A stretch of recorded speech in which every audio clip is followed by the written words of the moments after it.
dimension. This is the JeffMara Podcast. Here's Jeff. Hello, everybody. Happy Saturday to you. And if you're on the other side of the planet, happy Sunday to you. It's been a busy week, and hopefully it's going to be a busy night tonight.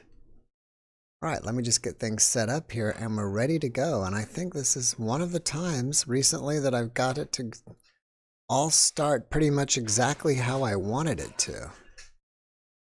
Well, at least I thought so. Trying to adjust this here, just so I can see me and the chat. And I like my new system here like that, because I got me right here, well, me and the guests, when eventually somebody comes here. And then I have the chat right there. And thank you, Karen.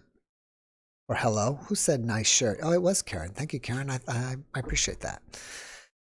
1 a.m. where Justin is. Justin, 1 a.m. Let's see. It's 7 here. So 5 hours away.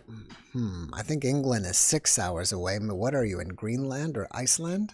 Hard to say on that one. All right. So let's see. Now, before we get started, and let's see who's actually here before I start getting in here. Oh, okay. We've got Natasha and Leslie here. So it's perfect then. We will get started in just a minute.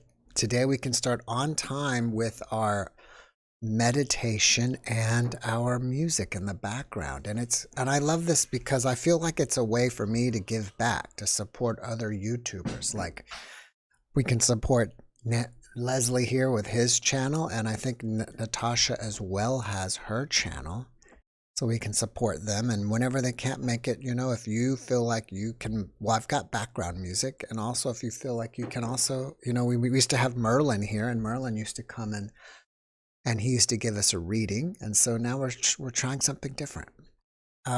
So before we get started, and we'll wait till a little bit more people get here, if you look in the description below, and let me find that, you'll probably see, if you want to join, what you do is there is a not Discord, Discord's later.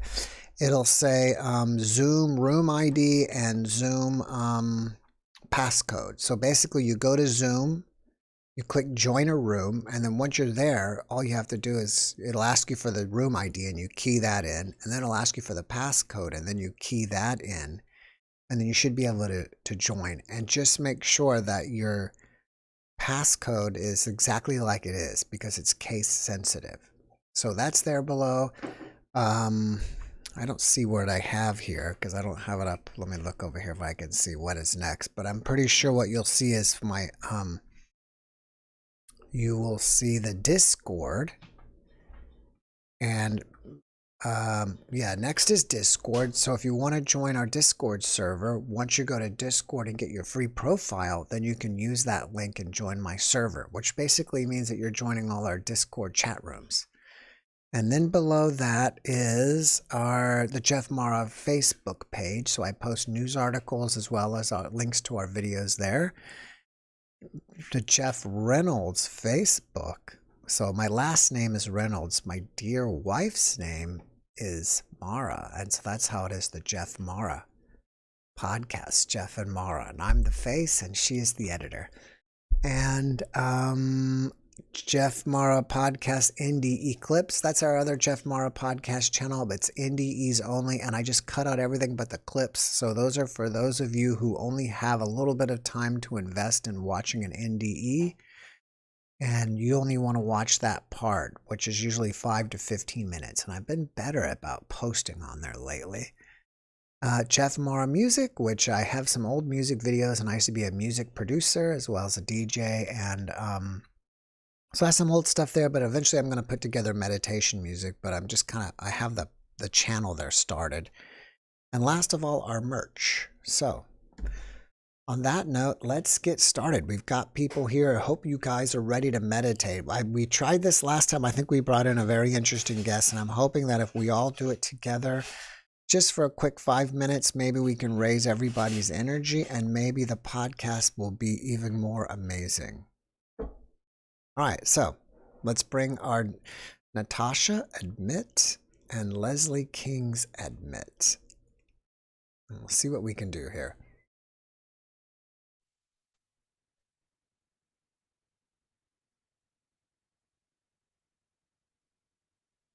Leslie, are you there? Natasha, are you I'm there? here. I hear you. Hi, Hello, Natasha. hello. Hello, All right, we hello. got you both Hello. here. Awesome. Awesome. All right. So we tried this last week and I thought it was very successful. So let's try it again. So what we'll do is we'll just kind of go for about, excuse me, about approximately 5 minutes ish, however long it goes. And, Leslie will start playing whatever he's channeled to create, and Natasha here will lead our meditation today, and we'll just see how it goes. So if everybody else is ready, I will let you play something on the keyboard real quick so we know your level, how loud you are. Leslie?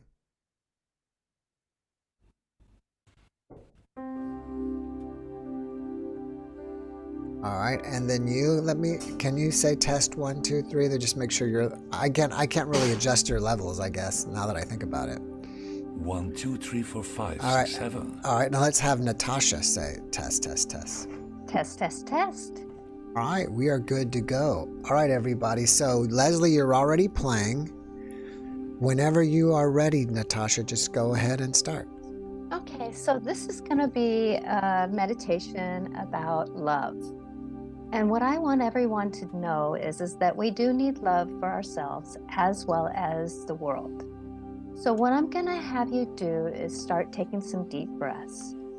And those breaths come into your gut area. Okay, and I'm going to have you picture something. Picture something kind of in a very, very close distance from you. And it's a rainbow. It's a rainbow that is the purest rainbow you've ever seen. I'm going to have you metaphorically, breathing still, breathing calm, walking your way towards that rainbow until you're in it. Let that waterfall rainbow, all those brilliant colors start washing over you, washing through you. And as you have this rainbow of love, rainbow of knowing, rainbow of trust, that rainbow of the divine guidance, whatever you choose to believe in, that love of the angels, your guides, your family members who want to send you love, have that rainbow come down over you. Now, as you take some deep breaths, I want you to start breathing that rainbow in through your head, through your aura, through your knowings. Breathe it in, and as you breathe it in, let it come in through you, with you, be with you. And as you breathe it in, bring it down, in through your ears, your eyes, over your shoulders. Bring that divine love in through your heart, in through your lungs as you breathe in, breathe out slowly. Breathing in your knowings that you're going to trust whatever's coming to you, you can handle. You know it. Breathe in that love. Let that colors, those brilliant colors, come down through your guts, your innards, your knowings, giving them peace so you can digest your life. Knowing that everything is going to be good. And as you breathe in, slowly, carefully, lovingly, breathe in that rainbow down further through your knees, letting your knees know you can walk forward, and your ankles now, knowing that you can be balanced in your life. And let Mother Earth, the Earth Mother of you, let that blessing come down into Mother Earth, completing the circle of that rainbow, coming down into you. Now as you take a couple deep breaths, holding that love, letting that love wash through you, wash away all those aches and pains and stresses. Let that breathing in. Now I'm going to ask you to walk your way back up into your heart center. Breathing in love, breathing out love. There you go. Breathe in love and breathe out love. And as you breathe out love, I want you to start letting that love that you feel spread out from you. Breathe in the love. Breathe out that love spreading further through your home. Breathing in the love, breathing out that love out through your home further. Breathing in the love of the rainbow, breathing out the love into your yard or wherever you are at. Breathing in that love, breathing out the love through your town that you're in. Breathing in that love, spreading that love further out, knowing that this love can heal. It's rainbow love. Breathing in, breathing out that love further out. Breathe in as you want. Breathe out as you want. Spreading that love all around this world that we are. Everywhere that we are, let that love spread. To the poles, north, south pole, all the continents. Let that love of the rainbow, your divine gifts, come down, breathing out. And know that you're safe doing this. Breathe in another one and just send out that nice, glorious colors one more time out through the universe. As everyone deserves love. And as you slowly come back to yourself, a couple more breaths. Come back to your heart center. Breathing in, breathing out. And know now that you are in the rainbow of love. And remember now that you're breathing in that rainbow of love, that you have this rainbow with you at all times. It's protection, it's grace, it's forgiveness, it's knowing. And as you're breathing in this rainbow and breathing out this rainbow, let this rainbow touch those that you're with as it's in your aura and is in your knowings of your spirit. Breathing in, breathing out that knowing. And as you come back to center again, know that you are love as you're waking up and being you, the perfectly imperfect you that you will always be. Let love be with you. From the angels, from the guides, Jesus, Mother Mary, and all the star beings that love you, know that you are definitely loved. As you start waking up, wiggling your toes, know that you are who you are to be you. So be. Breathe in and breathe out as you wake up and come back to your body and your knowing.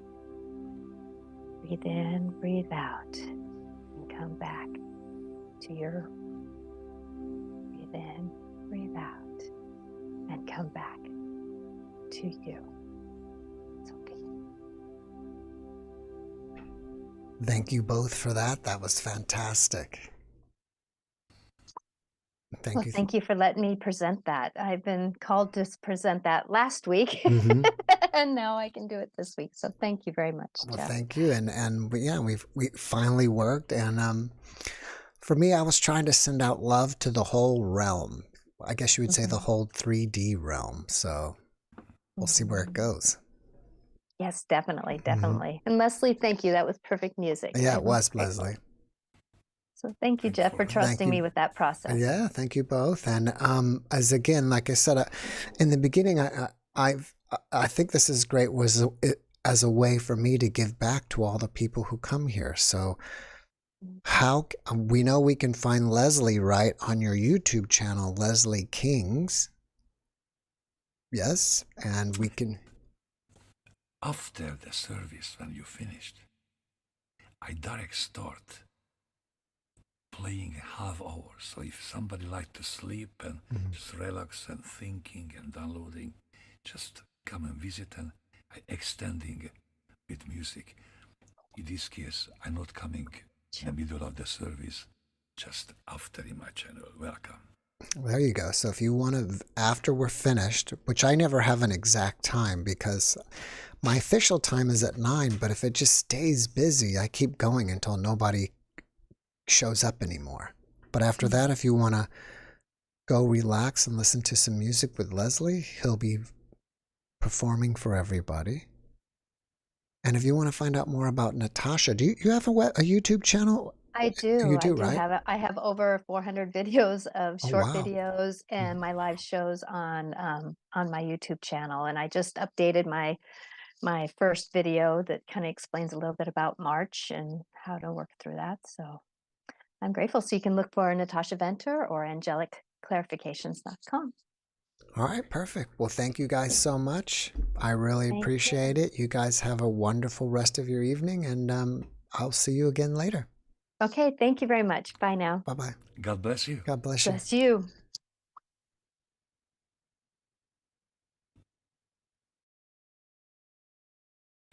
All right, so hopefully we've all raised our energy so we can attract all kinds of amazing people and have an amazing show tonight. And it looks like here is Joy Mitchell. Let's bring her in. And I think it's been a while since I've seen Joy. Well, let's see. Fuzzy Joy. There's Joy. We'll ask her to unmute. Hi. Joy, can you hear me? Uh-huh. How are you? It's been a long time since I've seen you. Yeah, hi. Nice to see you again. Yeah, it's been a very long time. I've been very busy. Yeah? I had a baby. Oh, congratulations. That's awesome. Thank you. One sad thing happened. My brother passed away. Not a HIMSA. Oh, Not okay, I the was going to brother say, you not spoke your brother to. that's been a guest. No, not my brother who was a guest. My Wow. younger brother passed away. Wow, my sincere condolences to you. It was extremely unexpected and very sad because he had just gotten married and had a baby. So, Wow. When did you yeah. have your baby? He was born July 19th, I think. Oh, okay, so he's about 6 months I old. look at my phone. I can't remember dates. I really like what you did around, you have this, I guess you're on your bed and you have a canopy over your bed. I do. It's I very have cool. a tent that goes over my bed. Yes, I do.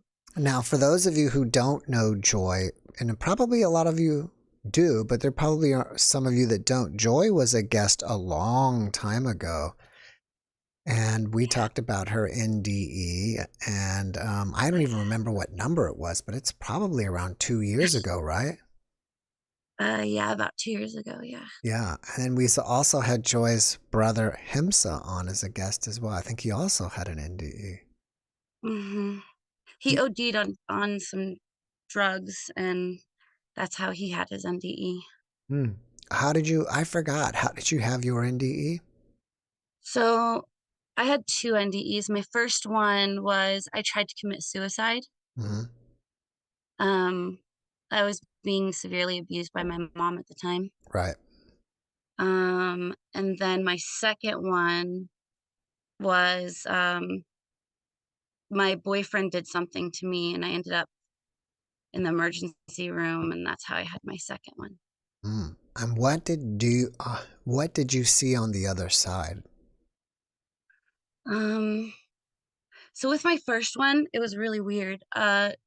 So it felt like I was kind of a little bit over my body, but I was still in the bed, the hospital, and there was all these people that were in black, and they were like black figures, and they were all around my bed, and they were all holding hands, and they were like praying. And I remember one thing that really always stuck with me was there was some flowers in the room, like over like on the table. There was a table and like a TV and stuff on the table. And there was flowers there, and I kept staring at them, and I was obsessed with those flowers. And a few days later, when I woke up, there was a nurse there, and I actually asked her about the flowers, and she was really rude to me, and she said, "Why would anybody bring you flowers after what you did?" Like, yeah, she was really mean. So I don't know if those were spiritual flowers or what they were, but that was pretty much my first one. It's so interesting because as soon as you mentioned flowers, I started remembering, and I think that you were trying to discover who brought you those flowers, right? You couldn't Yeah, I figure it out? was. I could never figure it out. I don't I have a feeling they were spiritual flowers. I think someone in the other side gave me flowers. Hmm. Because the nurse was like, "Why would anybody bring you flowers?" Like, she was like, nobody cares about you," type of thing. Hmm. Yeah, it was weird. That's terrible. It was, I think I was 14. Yeah, I was 13 or 14. I can't remember exactly how old I was. Yeah, that was my first one. So what brings you by Um, tonight? I haven't seen you in so long. You've got anything new to share with us? no, that's it. Just my brother passed away. He OD'd on fentanyl. Hmm. I had a baby. Where's your cute baby? Um, he's asleep, but I can. Oh, it's okay. Don't wake him up then.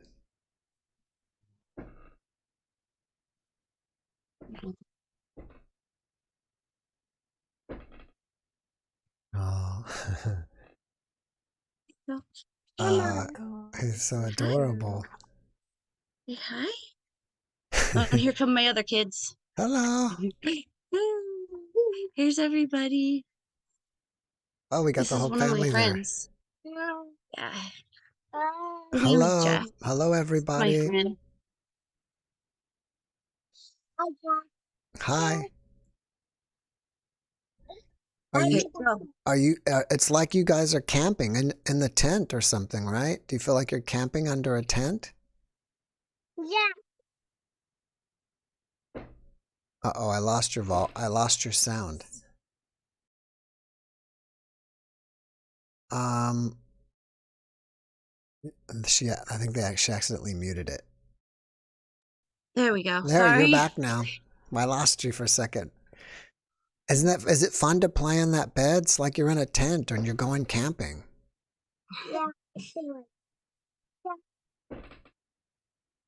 Oh, you have such beautiful children. Thank you.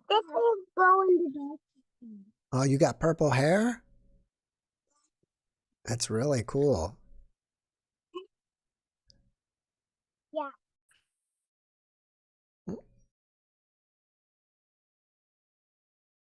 Uh-oh, are you back? Yeah, that. Sorry, I have a touch screen on my computer, and so sometimes it gets accidentally touched. Oh, that's okay. That's okay. Yeah. So you. Oh, and when- one more thing. After my first NDE, Mhm. I started having a lot of ghost experiences. Mhm.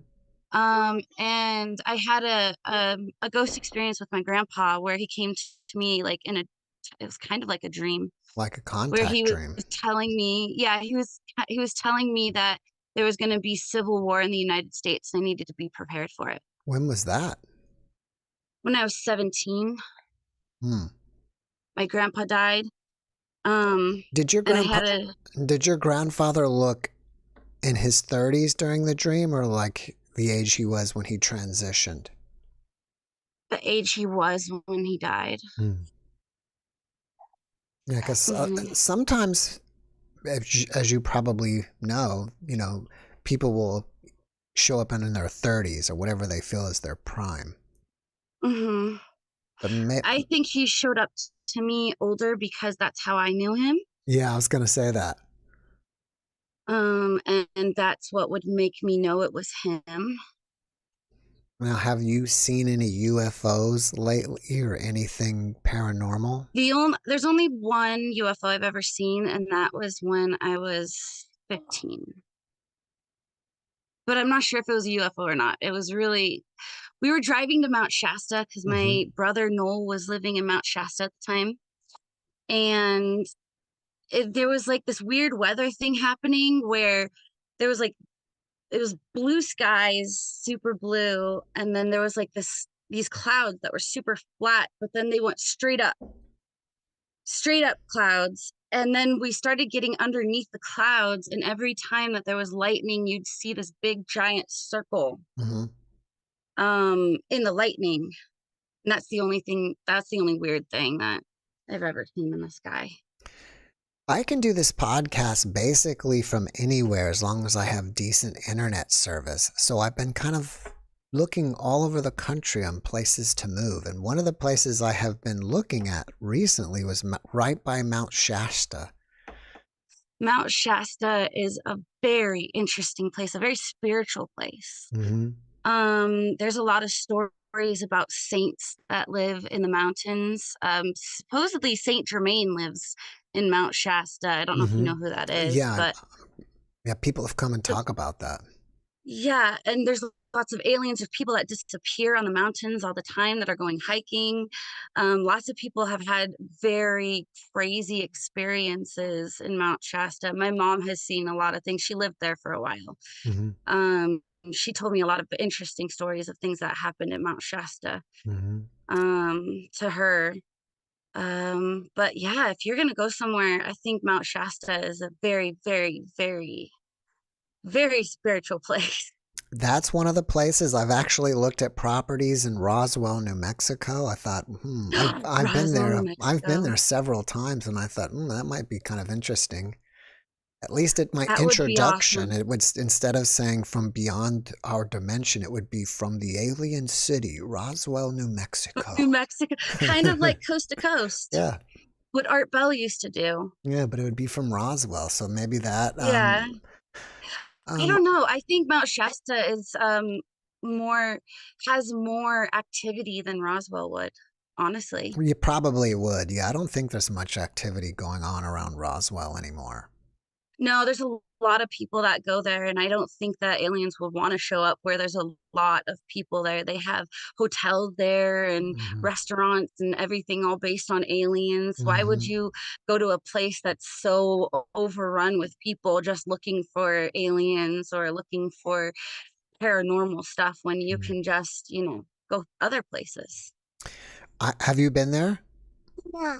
To Roswell? Yeah. No. What the I coolest? wanted to go. Sorry, sweetie. Um, when they had the what was that called where they were overrunning the Oh, they the all wanted to. Roswell Maybe when the they all wanted to run into Area 51. yeah, that Yeah, I thing. They were remember gonna that. like Naruto run into Area 51. Hmm. I had a friend that actually went to that. Hmm. Um, because she said it was kind of like uh Woodstock. She said it was a Yeah. lot like Woodstock. There was music, there was people running around, there was like people vendors. So she said it was a lot like Woodstock. I wanted to go, but I had kids and I'm like driving that far with that many kids that are that young, it's too hard. Right. The coolest thing, or I don't know about coolest, but one of the most interesting things in Roswell I found was they have this museum downtown, and they keep updating it, which is really neat. But one thing that was fascinating was they have a board. I don't know if are you still there? Well, I'm talking. Yes. Oh, okay. So they No, have like a I map. muted because my kids were making noise, so you can Okay. talk. There's a map on the wall where you can put a pin in where you're from. And one time I was there and the lady said that I just cleaned off this map a week ago. And within 1 week, the map was almost completely filled again with people from all over the world. So it's amazing how many people go to Roswell and check it out. All right, Yeah, I well, know they have a museum and a mhm, restaurant and a mhm. hotel and all kinds of cool Yeah, stuff they there. got a lot of gift shops and all kinds of fun things to do My there. suggestion is to go to Mount Shasta for you. All right, I think you would be better in Mount Shasta. thank you for that.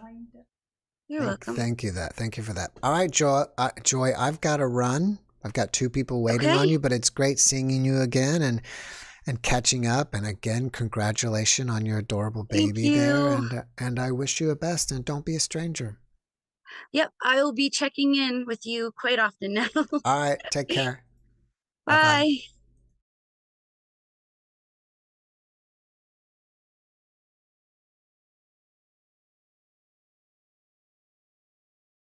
All right. I just want to say my wife showed me some before I bring some in.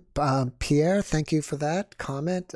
Yes, we try really hard to create this community, and we're very lucky that we have such an amazing community, an amazing audience that comes and hangs out with us, not only every day, but also every Saturday. And Amanda, you are going to Shasta in June, so I guess maybe we'll see you there sometime. I don't know. All right, so the next person, and I didn't give her an applause for being there. I should have done that. All right, so let's bring in the next person here. And that is Johnny Blue Star. So we'll see who Johnny is.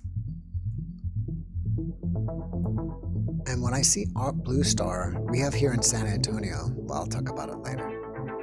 Johnny, can you hear me? Yes. Thank you for joining us. Welcome. And where are you Zooming from? I'm in Utah.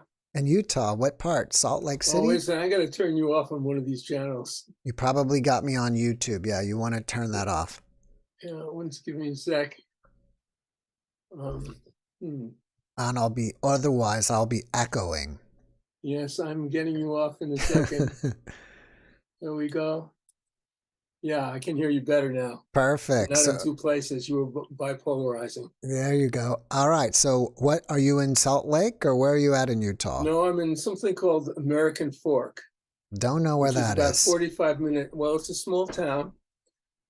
Some of the earliest Mormon settlers came here. Mm-hmm. It's like much of Utah. It's quite a population. Right. I find it very interesting since I came from Palm Springs. Wow, yeah, that's a big change. It's so much more polite here. I've only driven through Palm Springs, so I can't comment on that. When Palm Springs when Sonny Bono was there, was like the height of it, and I was there during that time when he was mayor. Mm-hmm. But after that, it seemed to economically deteriorate a bit. Now, by the time when I left, it wasn't as pleasant. It wasn't as interesting. That's too bad. So I came here because my son was graduating from a university here. Great. And it's been very interesting to be here. Incidentally, I was at Roswell. You've been to Roswell too? Yeah, I formed something with some friends called Rockets Away, which was probably the first commercial spacecraft media company. Wow, cool. It didn't last very long, but we had podcasts and we had blogs, and I was actually going there to do a documentary, which never actually was produced, but I got a lot of footage. But my associate wanted to go to Roswell, but we didn't have much time, so we went there at night. And you were talking about there isn't much activity. Well, there wasn't much activity at night, but we saw a few people and a few things. But it was a sense of the history of it all. Yeah, very interesting history, very complex history, let's say. Yeah, definitely. Now, are you still heavily involved in UFOs? I'm interested in UFOs. I'm more heavily involved in near-death experiences. Oh, I'm trying to understand that. Which is why your program has been so valuable to me. Have you had one? No, I haven't. But I believe that there are people who can reach that state. I guess you do too, without actually dying. Right. And so my interest has been to understand that state and try and move towards it. I've been studying meditation since I was 14. I'm going to be having a guest soon, and unfortunately, I can't remember her name just at this moment because I schedule people every single day, and as a daily show, I'm constantly scheduling people and/or changing dates, and I just don't remember if I probably looked at my thing. But I just want to let you and other people know that I have somebody coming up soon, probably within the next couple of weeks, that I think was telling me that she can help people have an NDE without suffering and without having the D. Well, I think that what you're trying to do is raise your level of vibration. And I have been experimenting with that for quite some time because I've been studying what happens when people have NDEs. And one of my questions is, and since you have much more experience than I do, there's such a flexibility. Like you were talking the other day, you were talking about the grandfather, the lady you just spoke to, meeting her grandfather, and he was a certain age, or maybe he would be younger if she had it, What is the flexibility? I mean, for instance, people see Jesus all the time. There's all kinds of stories about Jesus, and I think that some of those stories kind of conflict with each other. Yes. Would you say? I think I would agree that. Yes, I would agree with that. I mean, there's a lot of common elements of NDEs, and then there's some parts that would be contradictory with each other as well. You probably have. I heard one statistic was something like maybe 3 to 5% of NDEs have a negative, hellish type of experience. I would say that. I know that some of the people in the evangelical group, they promote their NDEs. A lot of them are promoting, don't go there. This giant monster attacked me in a cell and kept attacking me and attacking me. Thank God I got out of it. But I think that's very interesting. I think from what and all I can give you is evidence on what my guests say, especially since I haven't had an NDE. I can only tell you and make my conclusions from the guests. But the good thing is every party who's had a bad NDE got out of it. Most of the time it was either calling out to God or calling out to Jesus. I kind of feel from what I've observed from people is that when you have the experience either under, and it's not every time, but either under some type of medication or on drugs, then a lot of times I feel it's lowering your energy level or your vibration. And then when you cross over, you're already in that state. And then that's when you have a bad experience. Well, a lot of my work has been done. It has to do with a certain kind of work, I guess you say, on the chakra system. And what I've tried to discover is the relationship between different states of consciousness and what I would call the Shekinah, the divine presence. And in a really rough way, I would say something like this, that you have these different centers in your personality, like you have your emotions, you have your mind, you have your body, and these centers correspond to different vibrations. And if let's say the mind, let's just say the intellectual vibration moves to the wrong place, like right now I'm talking sort of like this, kind of a normal way, right? But say I was saying, I like you very much, okay? But suppose I say, I like you very much. Then one other energy, like perhaps the energy of the throat is taking over this center. So you're kind of imbalanced. So so part of the problem with, quote, ego, which is how they talk about the lower personality, even though the word ego means I, is in the wrong place. It's not, I mean, the system goes unbalanced. And so you're talking and people will say, well, you're insincere. They'll feel you're insincere. You say, I like you very much. Well, you really don't. See what I'm saying? Right. But also the chakras can be reversed. Like, for instance, the Nazi swastika is the opposite of the Navajo swastika. And so if the centers are reversed or they're replacing each other, you lose your contact with the Shekinah. That's sort of the idea of it. And I think it's kind of explained quite a bit in Revelation symbolically. Like, I'll just say one more or two things. Did you know that in Greek, the number of the cross is stauros, which is 777? If you take the Greek letters, the ST was lost in the ancient Attic Greek. In the Koine Greek, there are two letters like sigma and tau, and they equal the numbers. The numbers, they add up to 777. The number of Jesus Jesus adds up to 888. So you have a sequence of numbers that correspond to something like this, the different centers. And these centers can be, to some extent, they can be manipulated. But if you put yourself in the presence of a higher person with a very tangible sense of presence, then that person is more balanced, and possibly that person who's sick could become healed because his centers are balanced by the presence. That's sort of the way I've been thinking of things. Makes sense to me. I mean, I think sometimes when you're in a presence, just like you're saying, their energy can affect you. I remember when Barbara, I was writing a book on, it was called, his terrible name, New York, the Psychic City, back in the 70s.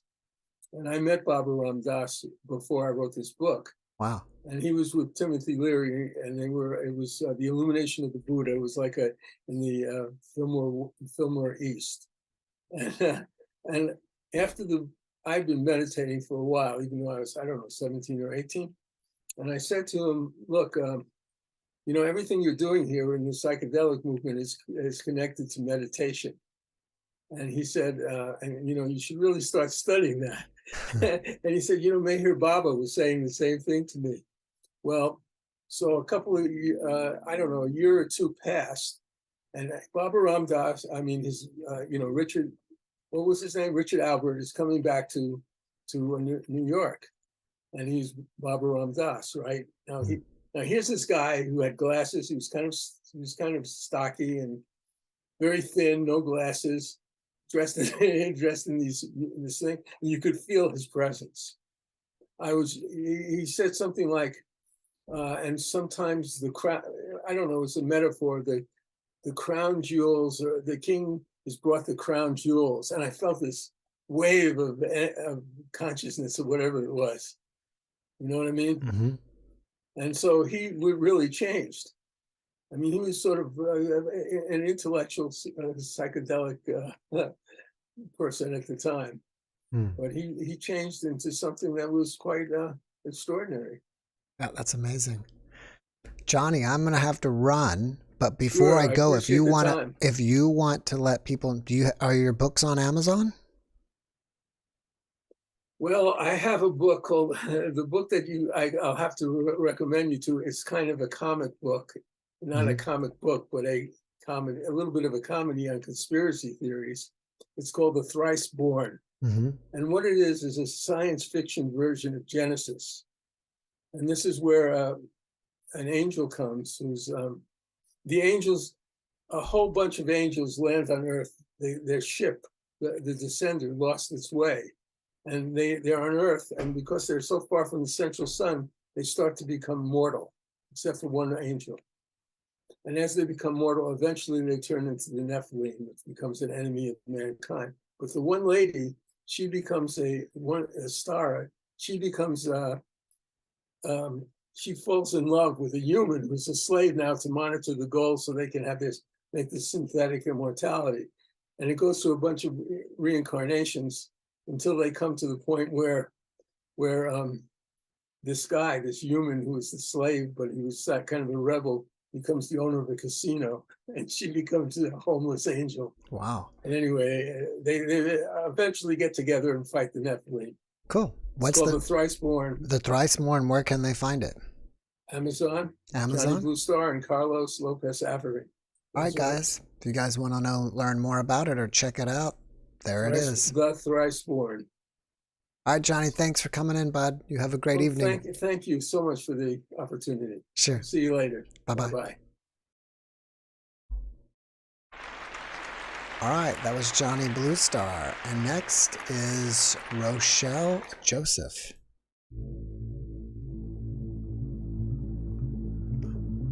I'm a little better now at keeping up with the music. And by the way, if you guys see this flickering light, it's not my energy affecting the electricity. I wish I could say it was, but it's not. One of my light bulbs is acting weird. No, I think it'll make it too dark. Rochelle, how are you? Hi, Jeff. I'm good, and yourself? Great, thank you. So welcome back. Can you hear me quite clearly? Yes, I can. Thanks for Okay, coming in and awesome. sharing with us. What's going on this Thank you week? for having me back. Oh yeah. Jeff, firstly, thank you so much for what you and Mara do. Thank I you. think it's really, really underrated. You affect so many lives on so many levels. And yeah, definitely affected mine since our last interview. What Like happened? really. So from our last interview, I've created my own YouTube channel, which is a little bit daring because I wasn't ready for it up until our interview. Mm-hmm. And I've just been getting so much information. I think in our previous interview, I said, I got information. I don't know how I got information, and Mm-hmm. it was just like a clear sentence. Mm-hmm. But since our last interview, I kind of figured out where I was getting the information from. So that's pretty cool. Are you getting Uh, downloads or what? yeah, absolutely. So since our last interview, like everything just opened up for me completely, like on a physical level, on a spiritual level. It's just like the door just flew wide open, and I've been getting these absolute downloads. And I just wanted to thank you. Like you played such a big role Oh, in like my well. channel and yeah, everything that's been going on. Can you share with us some of the things that you've learned from your downloads? Yeah, so now I'm actually able to ask questions, and instead of going into like a meditative state, I'm able to just get questions without going into such a deep state. So I'll get, like for instance, if I ask a question now, I can feel myself opening up, and I get this weird, like I said, the sinus, feeling, and I get the information. I don't know really how to explain it, like, in layman terms, but so some of the information was, just how important the energies are at the moment. I'm not sure if, any of the listeners understand, or they call it like ascension symptoms. Mm-hmm. And lately, it's just been a roller coaster. I'm not sure if anyone has been feeling, sometimes I'll just step out from into the garden and I'll just feel it. I can actually see it. It's like colors are vivid. I'll get the headaches. So yeah, some of the downloads is just how everything is changing at the moment. Now, Yeah, you're in South Africa, right? yeah, All here I right. am. Do you remember what podcast number you were? Oh gosh. I was trying to quickly look while you were speaking and I just couldn't remember myself. It was probably like a month or Yeah. two ago, right? Not too long It ago. was, yeah, it was actually the 24th of December. Okay. I think that's when you think put it up on your site, but it is, yeah, 24th it of was, December. Okay, I'm pretty close to it. I yeah, think I got one more. yeah. There it is. It's called She Discovered We Are in a Matrix-Like Simulation. And now you're the one that saw the sky, the thing in the sky, right? And I don't know if you know, Absolutely. I was able to get Jason Bashars on there, Yeah. and I mentioned your podcast, and so Rochelle, and I guess you're currently seeing it all the time, right? She sees some kind of, ever since her NDE, you see some kind of mechanical structure in the sky. Yeah. Can you Yeah. just Some call describe it, for people who haven't seen that podcast what you're seeing? absolutely. So some people call it the city in the sky. Others call it, I'm not sure actually, but on one of my videos that I made, I actually describe the objects that I actually see. And also with one of Jason's videos, he describes the Nuremberg incident where the Mm-hmm. sky glitched and everyone could see the structures in the sky. And I just, it caught my attention because if I compare what I see to the structures in the sky, it's a little bit, it's actually uncanny. It's so similar. It's not obviously every single object as in the Nuremberg, but it was just so similar. So some of the objects would be like a kite-shaped object, but the lights on each corner of the kite would be like really prominent. And I would see a semicircle of lights. And I think there was also very recently, there was an incident of, these round UFOs being shot down Mm-hmm. from some of the, in the skies. So most of them look like orbs. So I see a lot of the orbs actually. And then my favorite one is I call it the little disco ball. So it's like a little ball, and it has all these lights all around it. And the lights are like always flickering. So it looks like a strobe light, a little disco ball. So yeah, that's just some of the structures. So yeah. Now, Rochelle is referring to the Nuremberg painting. And if you guys don't know what that is, I think that's a painting made probably in the 1500s or something.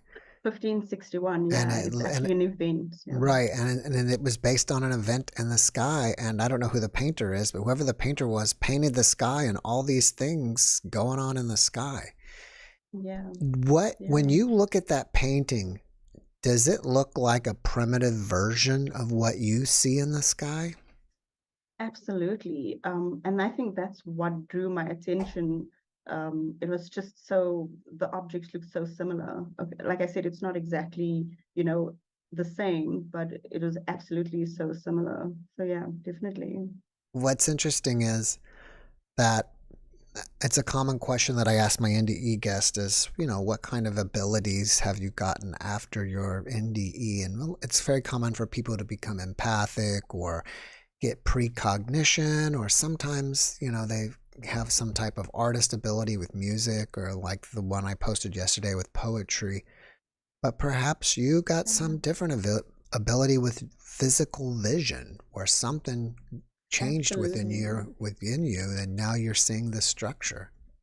Absolutely, Jeff. I think, like your previous guest said before, NDEs are they can be so different, but so similar at the same time. Mm-hmm. And I think I've said this before. Each NDE is specifically tailored for each individual. So if you believe in a heaven and hell, that's exactly what you need to experience in order to get over that, because there is no duality, to be honest, So I think with every NDE, you also come back with abilities that you are supposed to share.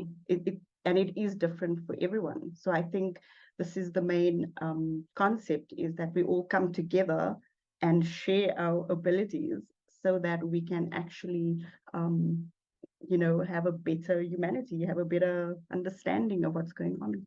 Mm-hmm. Absolutely. But yeah, so sorry, carry on. No, go ahead. I was going to say, a podcast I recorded a couple of days ago, it just really felt like it clicked with me that the other side, and I wonder if this was true for you, many people say the other side, there is no time. And I really just felt like it came together for me that the other side is eternity, because there is no time. Only time exists here in this realm. But when you're there, it's eternity, but that's because there's no time. I mean, it's so simplistic, but I don't know. I just kind of felt like it finally clicked with me. Did you experience no time on the other side? Absolutely. I think the third dimensional plane and lower is the only plane or dimension with time. And a lot of people ask me, I'm not sure if you've heard, Jeff, like everyone talks about going to the fifth dimension, like we're going from a 3D place to a 5D dimension, and everyone skips the fourth dimension. Right. And so the question is, why do we go straight to the fifth and obviously not, the fourth dimension? And the fourth dimension, Jeff, is actually the third dimension without time. So the fourth dimension is actually timelessness, which we've been experiencing already on Earth. And when I say timelessness, think about every time that you go and dream, or you go into the astral plane. There's no time there. You can have a dream in the past, in the future, in the present tense. You can see, loved ones that had passed on at whatever age they're in, when they died or before they passed on. So the fourth dimension is actually happening at the moment. We experience it every night. And that is why we're not going to the fourth dimension. We're going to the fifth, because the fourth is already here, basically. So yes, timelessness is very, it's very difficult to explain. And I think the one analogy I got, well, I tried to explain it to my brother actually. And I said, imagine, the sun doesn't rise or set and it just stays continuously in the sky. How would you explain to someone, um, let me just go back. If the sun is just in the sky all the time and you can't, calculate the rotations, you don't know when it sets or rises, and you don't have a sense of, a day and night, days, months, years, etc. How do you explain to someone, when was your 18th birthday if you can't, count the rotations of the earth around the sun? So that's my point is, how do you explain timelessness? It's a very difficult topic to it is. Were you saying that when you dream, you go into the fourth dimension? I think so, yes. I think the fourth dimension is timelessness. And I think when all of us dream, I think all of us dream, like, but we just don't remember it when we wake up. But we do go into that dreaming astral realm in the fourth dimension. Yeah. When I read the report about the Monroe Institute from the government, I think in that report that they were saying that when we sleep, and I think it's either REM sleep or deep sleep, but whenever we're sleeping, and I think it's REM, when you're really in super deep sleep and you think you don't even dream, but they were saying, or whoever wrote that report, that you're actually astral traveling and you don't remember it. Yeah, I completely agree with that. I think also with my experiences, when I've woken up in the astral plane, with beings working on me, and that was quite intense. But wow, beings were what were they? yes. Sorry. What was that? You woke up in a dream, and what kind of beings were working on you? Yeah, so when I had my NDE, there was these 3 beings that was with me, and these are the same 3 beings that were with me when I woke up in this astral dream.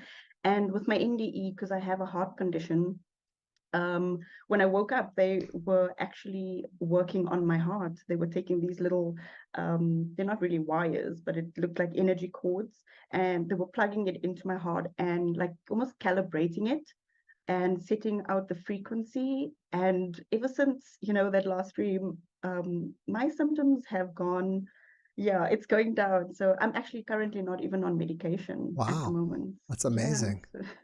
Yeah. Well, Rochelle, before we run here, what is the name of your new YouTube channel so people can go check it out? Sure. It's called Alchemy in the Simulacrum. I'm not sure if Jason, Jason speaks a lot about the simulacrum, and I just thought that would be such a cool name because I do see the simulation every day. So let's just do some alchemy in the simulacrum. Yeah, it's a great title. What it's called. Yeah, it's a great name. All right, guys. So if you want to check out our channel, it's Alchemy in the Simulacrum. Simulacrum. And if you want to go back and watch that NDE that we did together, it's number 675. The title is She Discovered We Were in a Matrix-Like Simulation.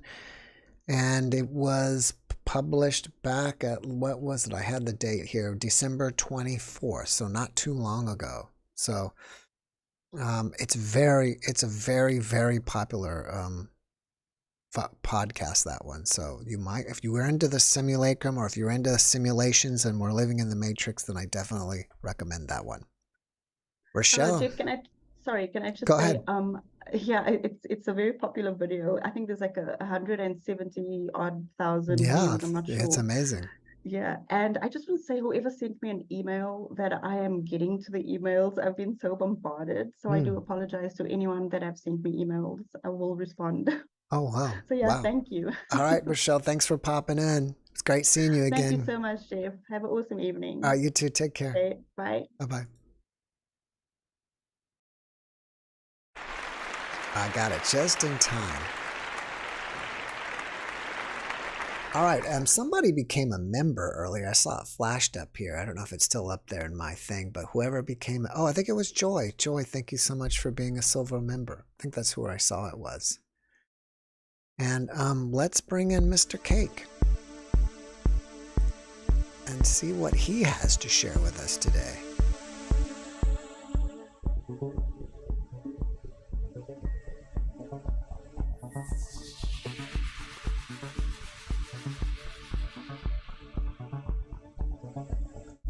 He's almost here. Oh. He's halfway here. We have his audio here, but not his video. Hello, darling. Can you hear me? Well, hello there, darling. I love you all. I love you. I just love the show. We love you so much, Stephen. Thanks for coming back and sharing with us tonight. How are you today? Oh, I just say every day is hard for me. And I mentioned this before. God stepped into my life big time last September. Right. That's when things really started changing for me. And I thought I was going through like an enlightenment process. But they said, no one, God talks to me every day. And they said, God is not what we think it is. It's like in us, around us. It's not a thing. It's not, but it wants what we want. It's this kind of weird thing, but then they don't want it just, whatever. They don't want to, they want people to get along because that helps everyone. You see, if we're all loving towards each other, that helps everyone. Let me ask you this, because some guests will say part of God is within us, and then some will say we are God. What is your take on it? Well, they're all belief systems. There's no, number one, there's no the truth, the explanation, and that's it. It's all our own personal explanations. Like, how you mentioned, like, why would I go to hell? God, I thought I was in hell in like dreams and whatnot. And it depends on what version of Christianity, because some say like all you got to do is say Jesus, and then some say we've all sinned, we're all headed. It's like whose belief system, whose interpretation, right? Yeah. So you love people, so you would say, why would anyone go there? And God says, like, basically, if people want to see that, they can see that, they can create this world for us. It's like, so I said God has like an interface on me. It's like they can. At one point, I thought it was in a game. Like I had Archangel Michael as a soldier, and I was serving Mary and the Father. And my character was a little girl. I would send in a battle, a little girl. And I remember getting off one of your shows once, and I was like, and they're putting me right back into battle. And I was like, holy I'm so glad that's not going on anymore. Now they just give me a hard time about things. I've been watching your videos lately, and some days it looks like it's warm up there, and then just one recently, it looks like it got cold again and full of snow. Yeah, I don't. That's another thing is like I don't know what people want, so I've been putting up some just walk and talk videos, some comedy videos. I just put one up because I wanted to demonstrate that the spirit, the God, whatever it is in us, can help us do things. So if we want psychic abilities, they can help us do psychic abilities. If they want to, like I had one where I said, well, how was St. Paul? Because this is weird. They said there's no miracles, there's just God, and like so I can't comprehend that. But I said, well, they can have me. I made a video where like they can make it, and they just shut me down right there. So they can stop my voice, and they can stop making me talk in an accent if they want to. So they're taking it over right now. I'm not trying to do this, but they're making me sound like I'm from Jamaica or something, or Irish, or who knows what it is. Or they do the little girl, so whatever. So they just make me very sassy sometimes. I just don't know why they do that. But it's like it was. Like if you ever seen the show Impractical Jokers, they said I liked the gift too much. I would just go up to people and I didn't know what was going to come out of my mouth. And I was like, all right, here we go. At first, you kind of sounded like the guy from Lucky Charms. Oh, Lucky Charms. That's magically delicious. So, if you could say that, what do you think you have learned recently? Because you've been changing, it seems, so much lately. Yeah, that there's just like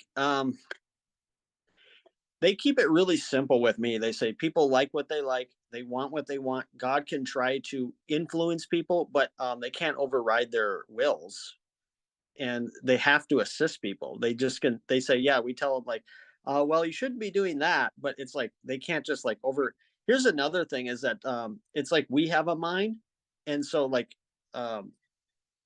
there's like background thoughts or something. Like it's you know, when people meditate, they go, what pops up in your mind? Like now they hijack that. They hijacked it, folks. They took it over. So it's just me and God, but it's not like an entity. It's like it can be different types of they're in my mind. Is it just God? Because you used to also communicate with Mary, Mother Mary. Yes, but see, they can show up as Mary, but they were doing that, I think, to show me that anyone can be convinced of any belief system. Uh, um, they can be convinced of hell or purgatory. Like at one time, I thought I was going to be spending thousands of years in purgatory. I thought I was going to be battling demons in hell. I mean, they. I went around telling people if they ever saw the Never Ending Story, because I said it's like that. There's like a dual world, but they were just creating a dual world. So like that's how when I read religious texts now, I see it as like those people were convinced, like St. Paul, that you know we're wrestling not against flesh and blood, but spirits, you know, and angels, and like there's a war going on. So they convinced me that there was this war for souls going on. But see, they can convince anyone because they can also give you psychic information about it to confirm what you believe. Like So, what? oh, like they told me before, Tulsi Gabbard, she's a politician. They told me, yeah, she's left the, and then like a couple days later, they came out, yeah, she left the Democratic Party. So they can give me psychic information like that. Like they had me as a pet psychic for a while. I was like telling people about their pet, and I was like, yeah. I thought I was talking to their pet, but it was just God giving me. And then I was channeling my deceased loved ones. I thought I was channeling. It was just God giving me the information. And at one point, I thought I had a spirit with me. They still sit on the bed and move my arm, and you know we can do that if you want. Like, here we go. Let's see if we can set this up here. Well, so like I was normally like they'd like move my arm, but then I turned into a dance. It's like let's just do some dancing, and they're like boom. Yeah, they can do whatever. Dancing. Now, do you think they were presenting themselves as Monique? Well, I think they play off our belief system because it's not about getting the correct beliefs. It's like what helps you. How do we help people? So they want people to have, and they got to keep the illusion of reality going. So like, no, because they say, why doesn't one religion take over one belief system? Because they got to keep that confirmation bias going. But it's weird because it's supernatural confirmation bias. Because you'll always, because God can make something happen. That because they showed me I can be convinced of anything. Interesting that you use the words that an illusion of reality. Yeah, we have to keep it going because I used to have a saying like if we could see into hell, we'd be too scared to live our life, and if we could see into heaven, we'd say, why the hell are we dealing with this? We could just be enjoying that.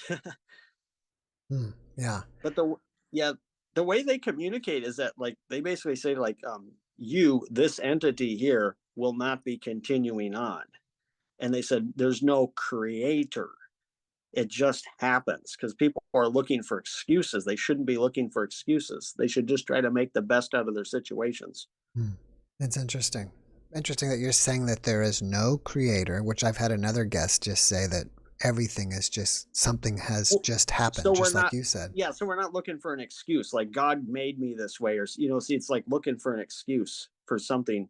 Like I didn't, you know, they don't want people to have excuses because that doesn't help us. See, it's all about what helps us. What helps us? What about reincarnation? Well, it's a belief system that helps people. That's how I see everything now. I wrote down a list of like stuff that I was amazed by, and I'd like help making a video of this. Like here's something I wrote, like speaking in tongues and then interpreting it. So like God helps people. And the interpretation was God just told you, Jeff, that you are worthy of entering heaven. You are wonderful and you're worthy. You will go to heaven and you will join the ranks of the angels up in heaven. See, like I just, you know, they're doing both of that. And then like the Ouija board, it's like, it's not a separate entity. It's like they just work through us. And they can help us do whatever. It's like they're just moving our hands for us through the Ouija board. Yeah, and like I say, we go along with it. That like I can at one point I felt like Jesus. I had all this power, and then like I go in the back seat, like my mind is silenced, and I'm in the back seat. They got full control, and they make it seem like nothing's a big deal. Like they just, like, there's a saying in the Bible, God's ways are not our ways. Like every single thing they do is superior to me, but they don't want to just take people over. We have to kind of want it. But then, like, they tried to throw my pop away. They said, "This is not good for you." And I go, "Oh, yeah." Like they'll just, and I'm just in the back seat watching it. Wow. Well, if people want to see more of your videos, your channel's called Stephen Cake, right? Just Stephen Cake. For those of you that are new, Stephen has his own YouTube channel. He does all kinds of stuff there. He talks about this spiritual stuff. He does juggling. He does comedy. He does a little bit of everything. Comedy over there. He does impressions. Yeah, God says, like, they go, "What do you want?" Because they'll help you work towards that thing, whatever it is. Mm-hmm. But they say, "What do you want?" Because they go, and they're just going to shut me down on that one there. So, Jeff, I love you, and I love everyone out there. Have a great night. All right, Stephen, we love you. Thanks for hanging out with us. Here's a big applause for you. Thank you, thank you, thank you. All right, take care, brother. And that was Stephen. Oh, it's okay. All right, Susie, you were asking, and you are next. And the show is moving right along. We're almost up to 300 viewers, which is fantastic. I'm trying to get this up to 1,000 people in the chat, so... Help you work towards that thing. Hi, Susie, if you can, mute the YouTube video. Okay, I have to figure out how to do that. Where's the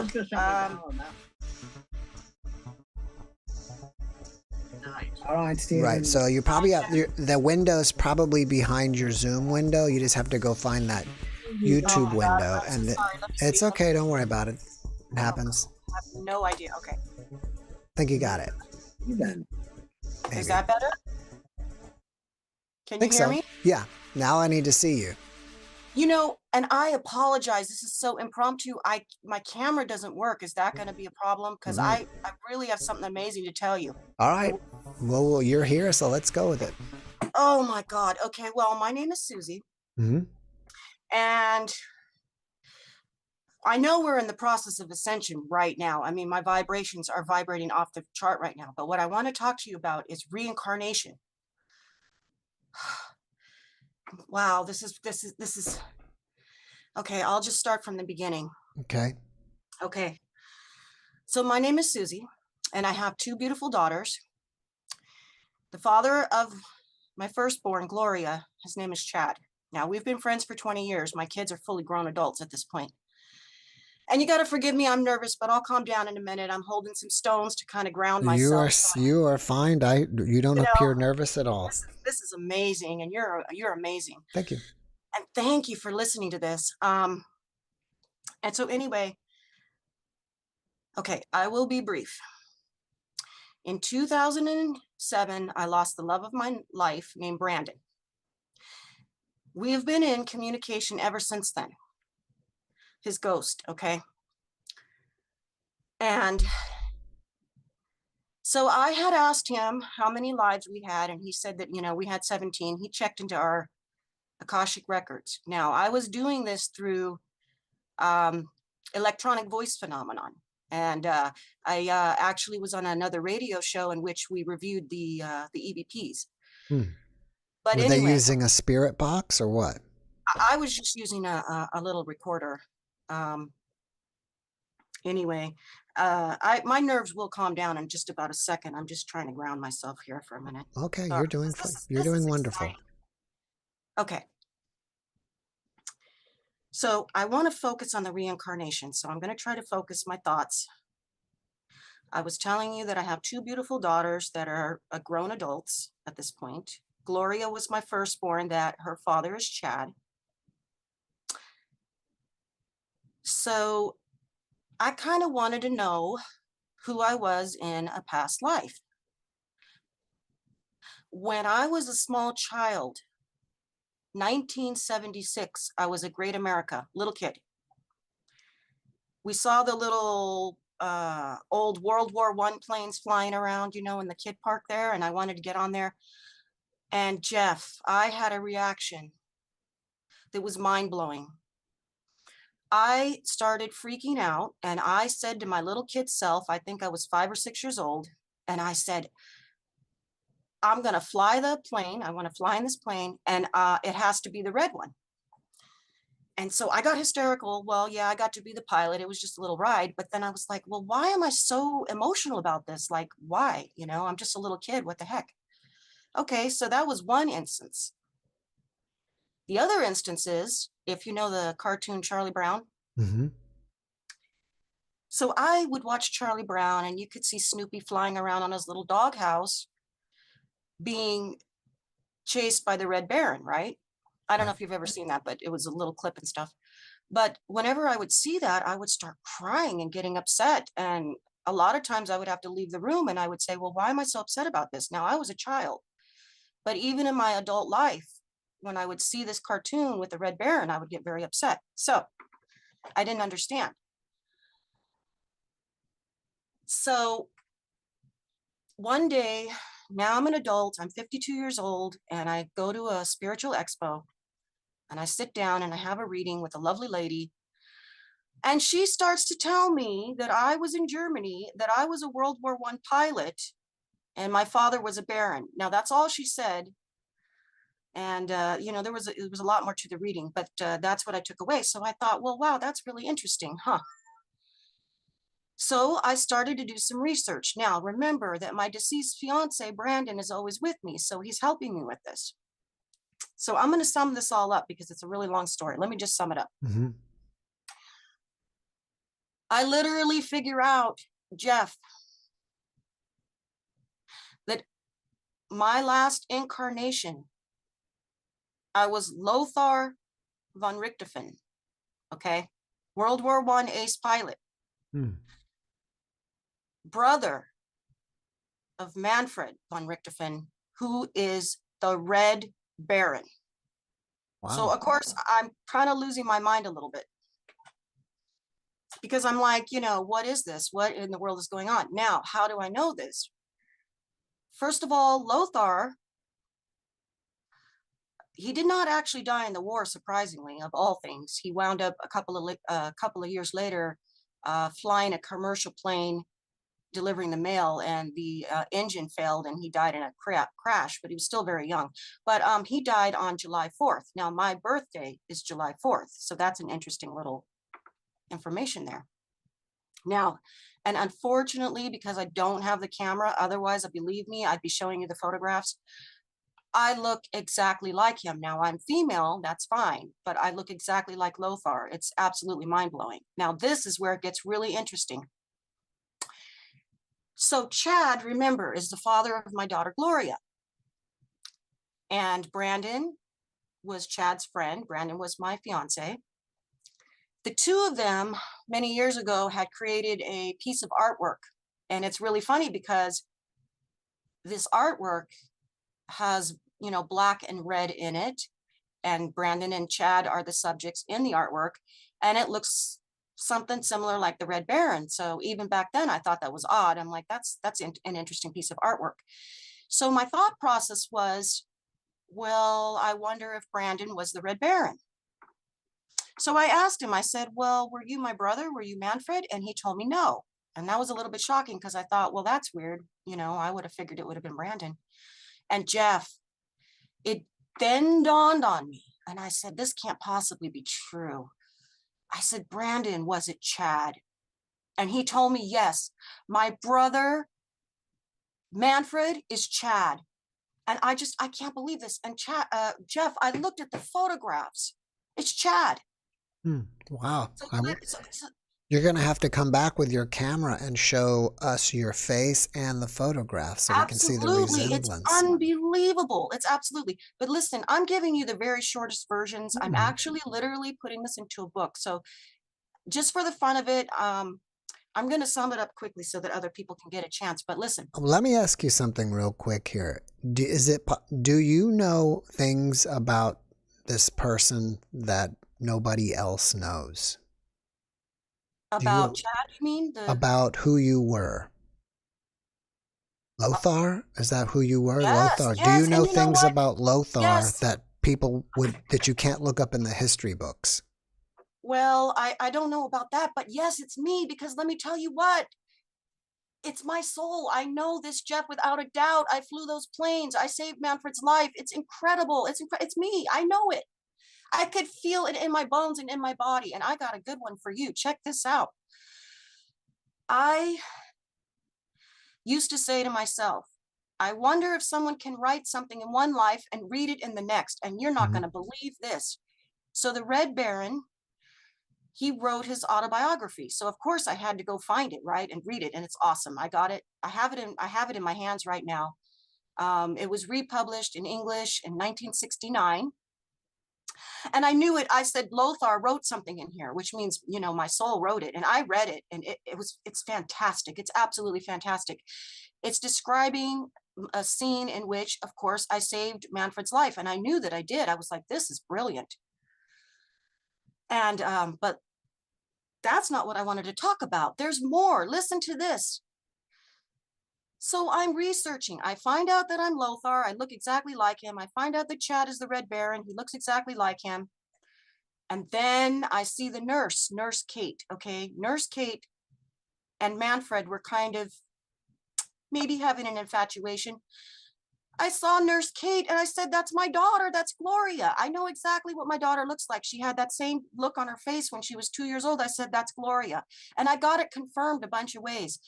Now, listen, when Gloria was 6 years old, okay, Chad and I, we went to the mall, and my daughter was terrified to go on this double wide staircase. I mean, absolutely terrified. And we said, why, baby? Why are you afraid to go on the stairs?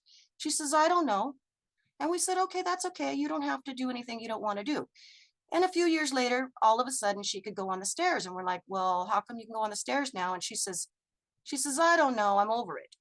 Okay. Now this is an amazing thing. Okay. I never knew there was a movie, but there's a movie, The Red Baron. And the one to watch is on YouTube because it's free and it's not edited. If you watch it anywhere else, they're going to take 17 minutes off of it. But if you watch the movie, the hospital is like 3 stories tall at least and has endless staircase. And poor Nurse Kate was going up and down these stairs. And I thought, that's why my daughter had a phobia of the stairs, because of all the death and being a nurse and going up and down these stairs. I couldn't believe it. I was like, you got to be kidding me.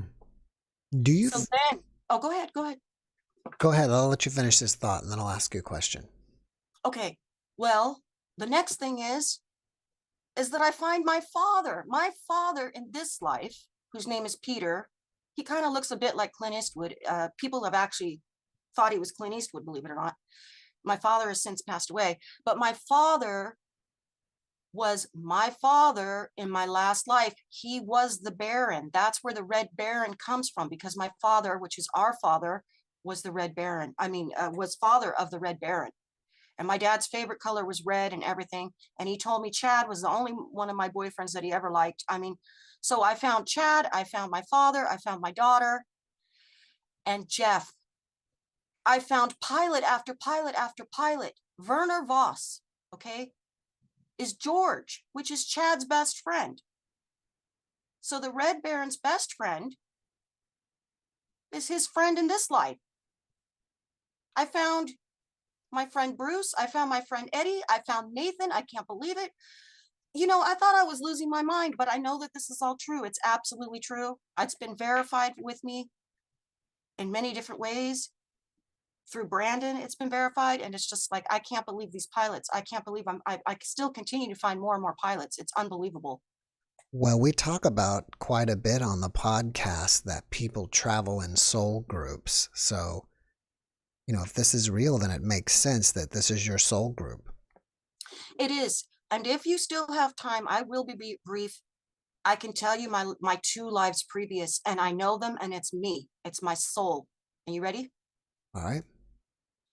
This is a little bit rough, and it's a little bit wild. So one day, this just happened, Jeff. Okay, this just happened in the last few months. Okay, I walk into my room, and I said, "Well, I really love the name Charlie." Okay. And I don't know why. Then I walk over by my bed and I go, well, I really love the name Zerelda, but with a Z. Okay. The next day I walk into my room and I go, I started dancing around and I go like this. I go, Bob. And I was singing and I go, Bob, Bob, Bob. And then I'm like, wait a minute, who the heck is Bob? Right. And I'm like, I'm getting weirded out. I'm like, who's Bob? Then I'm driving down the street and I'm looking at the sign that says Ford, you know, the Ford vehicles. And I go, oh, my name was Ford. Now I'm really starting to think I'm losing it, right? I'm like, how could I possibly be named Ford? I'm like, what is going on with me? So then I'm in my car. The song Jesse's Girl comes on. You know that song? Yes. I wish that I had Jesse's Girl. So I start singing it. And as I'm singing it, I start to get really angry. And I start to get jealous and upset. And I go, well, what if I had Jesse's Girl for real, right? And I'm literally saying this. And then I go, wait, I'm a female. This doesn't make any sense. What in the world is going on with me? So I go home and then I'm talking to a friend of mine and her name is Heather. And she's kind of like my sister-in-law. I get off the phone with her and my mind does this. Now, this is stuff I've already known, so it's not nothing new, but all of a sudden my mind goes, Susie, you were a train robber. And I got mad and I go, yeah, I know. So, and then I go, okay, fine. I'll go on the computer. I'll look, see if I can find anything, right? I'm like, this is ridiculous. So then I go, well, what am I going to look for? So I'm like, Billy the Kid, what? And then I go, well, I'm going to look up Jesse James because I didn't know what else to look. I don't know the Old West. So I start going through Jesse James and I'm not really finding anything. And I'm like, okay, this is weird. But then I go, well, gee, Jesse James had a wife. I wonder, you know, maybe there's some pictures or something. And Jeff, I'm not joking.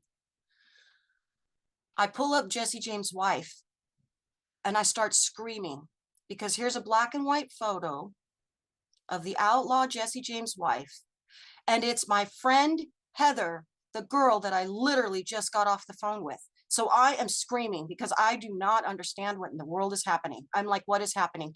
And her name was Zerelda, and they called her Z.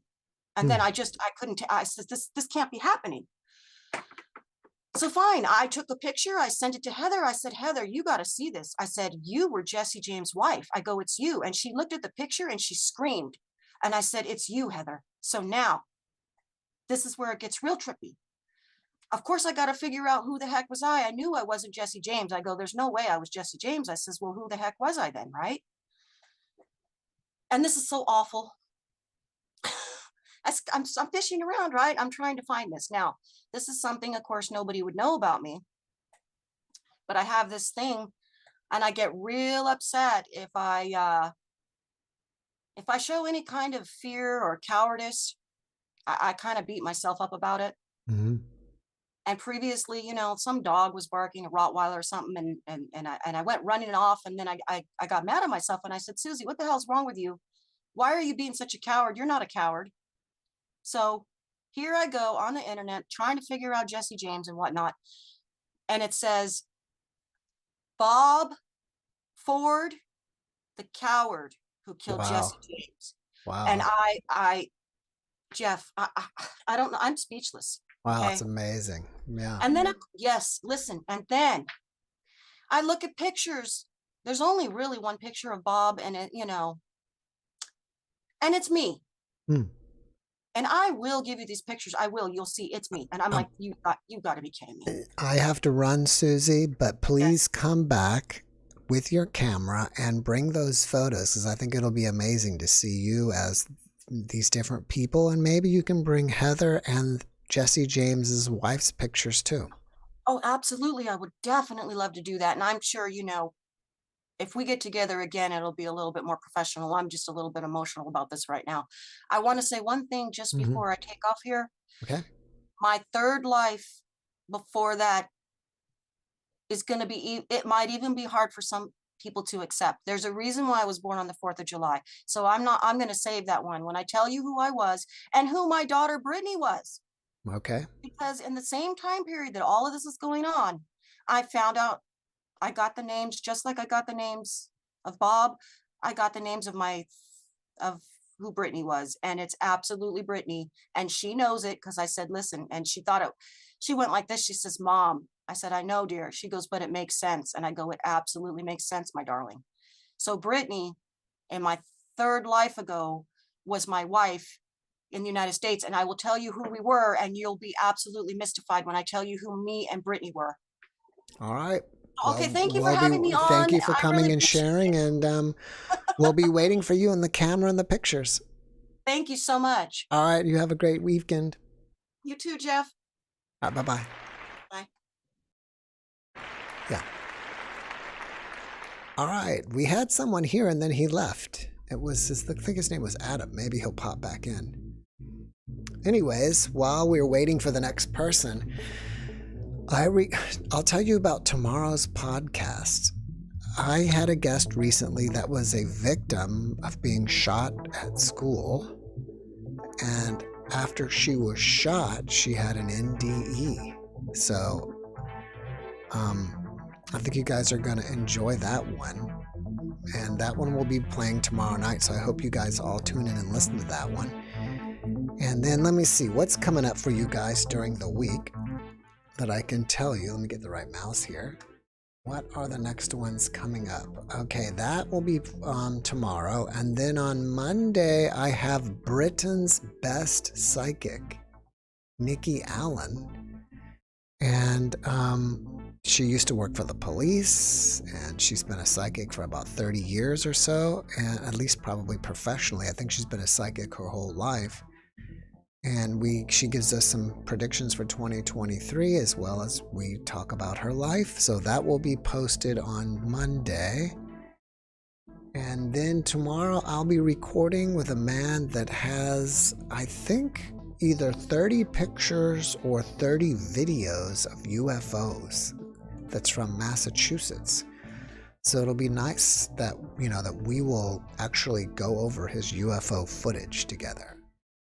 So if you like UFOs, I hope you will tune into that one.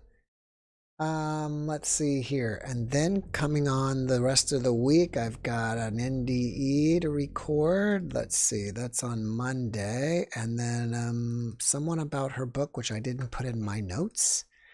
And then to record an NDE on Wednesday, an NDE on Thursday.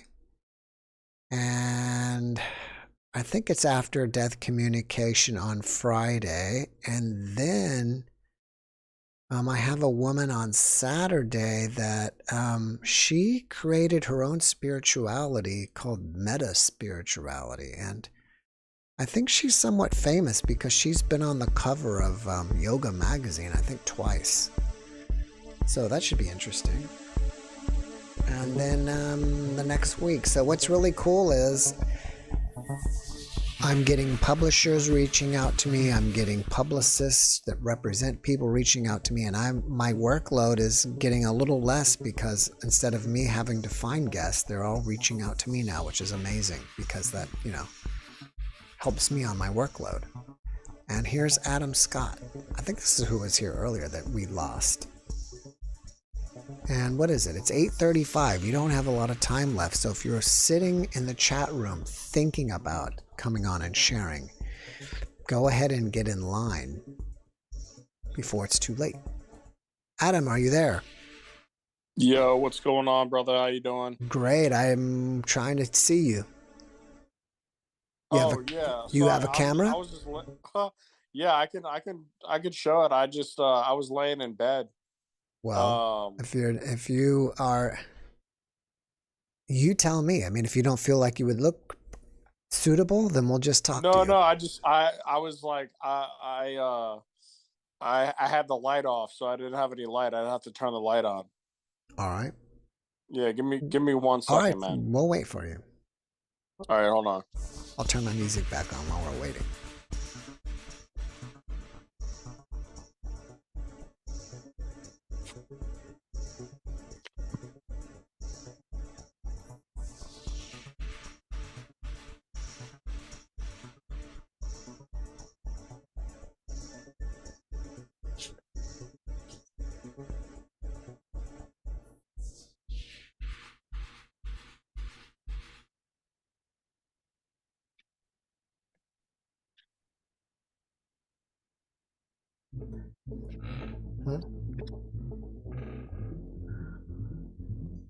There you are. What's up, buddy? How you doing? All right, nice to meet you. Where are you zooming from? Baltimore, Maryland. Baltimore. Great. All right. Well, thanks for dropping in. What do you have to share with us tonight? Yeah, man. So I went through like a crazy supernatural experience back when COVID-19 first started. Mm-hmm. Do you know what a targeted individual is? A targeted individual? Did you use Yeah, it's like when do you know what gang stalking is? I can only guess. I mean, I guess you were targeted by a gang, right? Yeah, a gang. So pretty much, man, like I don't know how this happened, man. I think it has to do with my family, because like I had some Freemasons in my family. I don't know what you know about them, but dude, every experience that I've had with them has been nothing but bad news. But pretty much like I got sent to like a hospital during COVID. Like, I don't know, like, dude, they like supernaturally sent me like to the hospital. Like it was fucking insane. And they like did those PCR tests. Mm-hmm. And I swear to God, they like, maybe you've heard conspiracy theories about it. I'm telling the truth, dude. They put like these PCR tests up me, and I could feel it like fuck up my pineal gland. It like inserted something inside my head. Right. One thing real quick, try not to curse so much. Oh, okay. Sorry, man. It's okay. It's all right. It's all right. A sailor. So are you saying that you were attacked by like entities? Yeah, like people that work for some type of entity. Like spirit, not non-corporeal beings that were attacking you? No, they were human beings. They were okay. human beings just like me and you, but there was like a dark energy around them. Okay. So what happens later, man, is this is just a story. Like it's true story, 100%. So after they do that thing, they implant that thing in me. Like I'm going crazy. Like my head, I'm like thinking to myself, I'm like, dude, I just got like, I used to be an insurance broker, man. I was making like $300K a year. All I cared about was money. I was a grinder. I didn't think about supernatural things. I didn't think about God, creation.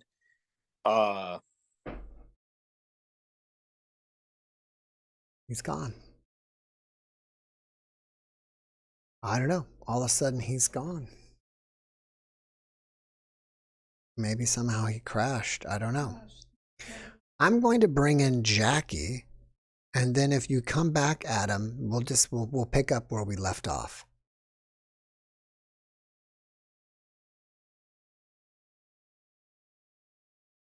And we'll go from there.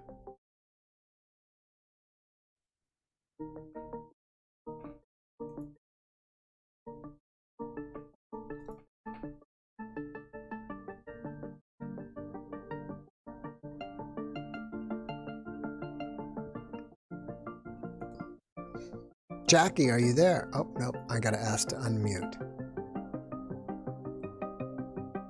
Jackie, are you there? Can you hear me? Yeah, I can. All right, hey. Hey, welcome. You've been here before, right? Yeah. Welcome back. Thanks for having me. Thank you. Thanks for having me and hosting the show. And thank you. So what do you got to share with us tonight? So many different things. I always like to validate what everyone is experiencing, you know, when they call in on the show or post in the comments is pretty fun. And listening to first of all, like the last time I was on the show, I got sent into a time warp in between now and then.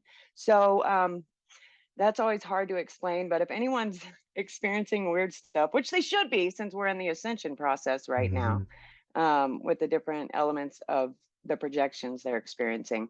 But one of the things, because I was listening to the previous caller before we lost Adam about the Jesse James experience, a lot of times, a lot of us energy workers, we have to go around and do things. And it isn't like you just know you're on mission doing this stuff. It's all a surprise. But I end up at this cave property, and it is related to Jesse James. But when I get there and I'm clearing the land, because you can feel the energies and stuff, it was actually an interdimensional wormhole, a portal when you connect in. So that's something that I always remember, that my attachment with the Jesse James thing is right there, being able, and I really feel like a lot of people's holographic sites would be kicking on by now to where they'll be able to access that information themselves. So you were at the gate of the portal? I was at the it was that entrance part, and it was the interdimensional portal. Yeah. And I mean, they're all over the place. We don't realize how many pyramids, how many ancient sites are even here in America. I would assume most of us can't see these portals. Why is that? They haven't tried. Now, one of those things, we have a lot of things like limited beliefs. I mean, same reason, although I can't yet, I believe we'll probably be teleporting in this lifetime, because we don't believe that we can walk through walls. I mean, we vibrate, so we don't think we can. And I mean, that's one thing. But I think when people set the intent and they try and start small, you have to work through a lot of the illusions first. You have to work through a lot of the maybe calcification. I don't know. Everyone has different gifts. I'm a big feeler and then a seer of the quantum structure. And a lot of people are. Do you feel like you can see that we're in a matrix, like this guest that was here earlier? You can see everything. At a certain point, you can almost see through your hands. You can see the different layers of reality. The sky, I think once you see the sky pixels, you are at, the beginning process of being able to see the haze. And then it will move to the textures of the trees in between the power lines. Or right, it's almost like a permanent mushroom trip. That's why I don't have to do drugs, right? Because everything's awesome already. So it gets to be physical. And then when you go to Jason Brashear's, the archaics, right, and his theory, I mean, and then also there's others. We do have a negative AI problem and a positive or organic simulate, an organic life thing. And once you can see that, it's easier to navigate, and you can decide what illusion you want to play in and which one you don't. And I think everyone realizing that they're awesome and way cooler, and that they chose, the lifetime of all lifetimes to experience this, is going to be a game changer, especially with as weird as everything is. Do you see something happening planetary within our lifetime that's, like you said, going to be a game changer? It's happening now. I believe the 2020 experience was a collective manifestation of a turn of the tides. Granted, we had a lot of exits, but we get to see this divinely guided process of the planet turning. And don't get me wrong, people are going to have to fall to their knees, to come up with solutions where we've been spoon-fed, or not really spoon-fed, but we've given our power away and let someone else dictate our lives. So I do believe that, and our kids are the most important. I'll stand by that until I leave this planet. Can you give us tips to be able to see, into the matrix like you do? Set the intent. Honestly, be open to the possibility that there's something more. I had that walk-in experience at the gathering of the juggalos. I was a juggalo, for 25 years. And when I was there, this walk-in happened. Prior to that, I didn't believe in God. I didn't believe in aliens. I didn't believe in a single thing, nothing. I just thought we were like a fly and died. So having that open availability, open, expansive, and I really think that people are slowly being guided that way anyways, being open to it, setting the intent. But you don't want to have tension and be mad, like, oh, why can't I do it? Because if we look at these things like a wire, a stream, and you're creating this tension, it's not going to flow. You have to relax. It's the same thing with trying to do mediumship and connect, because we're in a soup. There's thought bubbles here. You can catch random people's thought bubbles. You can catch random data streams, all of these things. But if you're tense about it, you're obstructing it, or you're going to let in other entities, other consciousness, other beings that aren't for your highest and best good. And then dietary changes. Sorry. Like what? Becoming vegan? Not necessarily, because we have our nutrient needs, but maybe adding things like monatomic gold can be helpful. I would wait a little bit if, and also check with like a healthcare professional, because gold and some elements can enhance some more negative factors if they're not treated properly. But I did iodine drops. I did quite a few different other things that help decalcify my pineal gland. And then breath work. You can do a lot of good, you can look up even DMT breath work exercises, and that will help kind of stretch this muscle. And then the more you do it, then it's just second nature, and your other abilities can come online also. Now, I was going to ask about UFOs, and then you mentioned them. What have you seen? I think everyone has all kinds of great experiences. There are different, we are in a matrix. So there are certain codes, there are certain numbers you can say to request for your team, let's say you have a SAR family in this video game of life. You can request certain codes for them to present themselves, maybe in form of hi, but you can also just, it's the same thing. If you're meant to see it, you will see it. However, you typically have to be at an elevated vibration than what you were at than when you didn't see it. So again, that would be raising the possibility that it could happen. I do believe that anything that we see that looks man-made is man-made, because they are at a different frequency and a higher vibration. They have the capabilities to weave in and out because everything's already here in the quantum structure, but they can blend in, they can cloak. They're not going to be made out of metal. What about Bigfoot? Do you think that's a hologram? I haven't seen it myself, so I don't know. I won't speak on anything that I don't know. I believe that anything anyone experiences is true. I will never tell anyone they haven't experienced it or I don't believe it, because I have seen some crazy stuff. What's the craziest thing you've seen?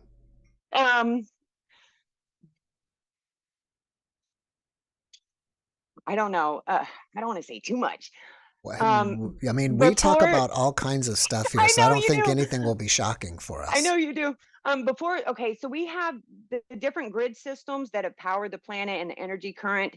Before the heavy hitters let's say when it was ran more by the malevolent forces, it had a heavier energetic force behind it, right? So these guys will come in. I've been surrounded by them in my bed at night. You have sleep paralysis, right? Like some of us have had sleep paralysis. There's some of these jerks, they will hold your mouth down. They will hold they can be pretty obtrusive. And you have the regular just throughout time seeing dead people walking and stuff, but it's more when it's the physical thing that scares the crap out of you.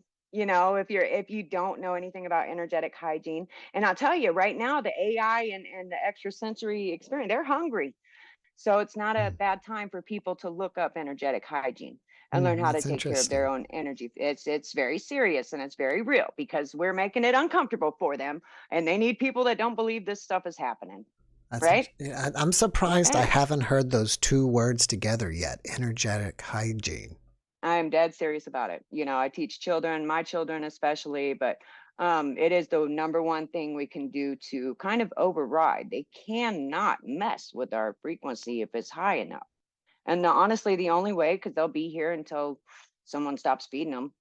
And the only way to stop it, and unless you like that kind of fun, that kind of experience. That's cool. Well, maybe you can come back next time and give us a class in energetic hygiene. Hey, we'll have fun. Absolutely. That would be cool. Absolutely. All right. So you're Jackie, and your podcast is called Octavalor? Well, I haven't done anything quite yet. I did. Somebody bought my domain name for me. Somebody did that, and then I should have never done that. This was an instance of letting someone else do something for me. But my email is octavalor@gmail. If anyone would like any type of guidance or connection, they feel drawn for that type of stuff. I kind of struggle with setting a consistent time to do stuff because I'm very random. But I'm all for helping anyone. We do look to kind of film stuff teaching children. I like to teach about holographic inserts, you know, a few random things. And that's usually found on, it's an app on the TV called UN, or you can check it out. But, do you have a YouTube channel? No, I don't. One of these days. That's all right. Yeah. Well, Jackie, thanks for coming and hanging with us. I appreciate you. Like I said, I would like to hear about energetic hygiene. So I hope you come back and share that with us. Absolutely. Thank you. All right. Love you guys. Love you, Mara. Thank you. She said she loved you too. Bye-bye. Bye. Oh, all right. Before we bring Adam back real quick, you guys asked for another remote viewing object, and I'm glad my wife here reminded me about that. So before I show you the remote viewing object, if you want, you can at least guess the color and the shape. That might be helpful. And Leslie, thank you for that super thanks. I really appreciate it.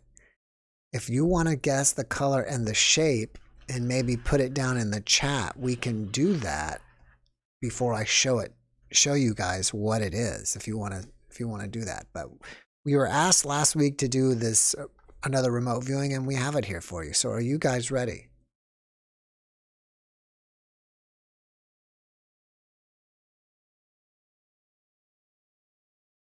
All right, so we've got some answers here. We've got some answers. We'll wait. I'll give it another minute, and then I'll show it to you. And I think, it's simple enough that you guys should at least get, like I said, the shape and the color.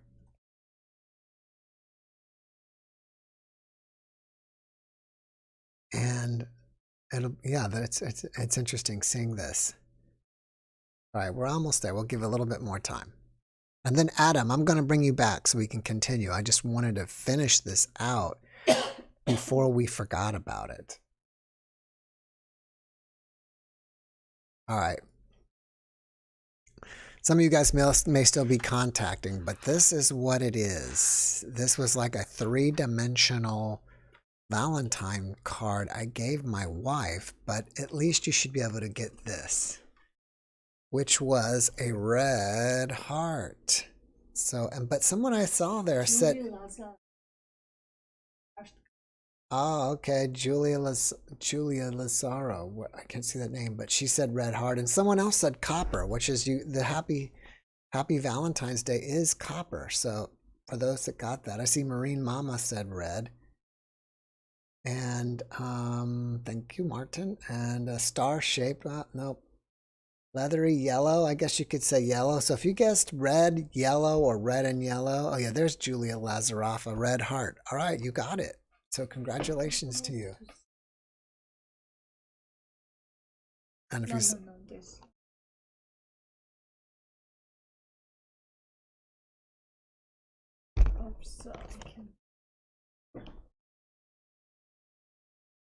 all right.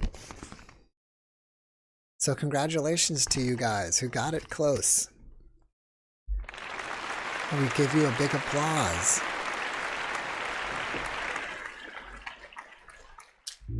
All right, let's bring Adam back and we can continue on with what was happening with him.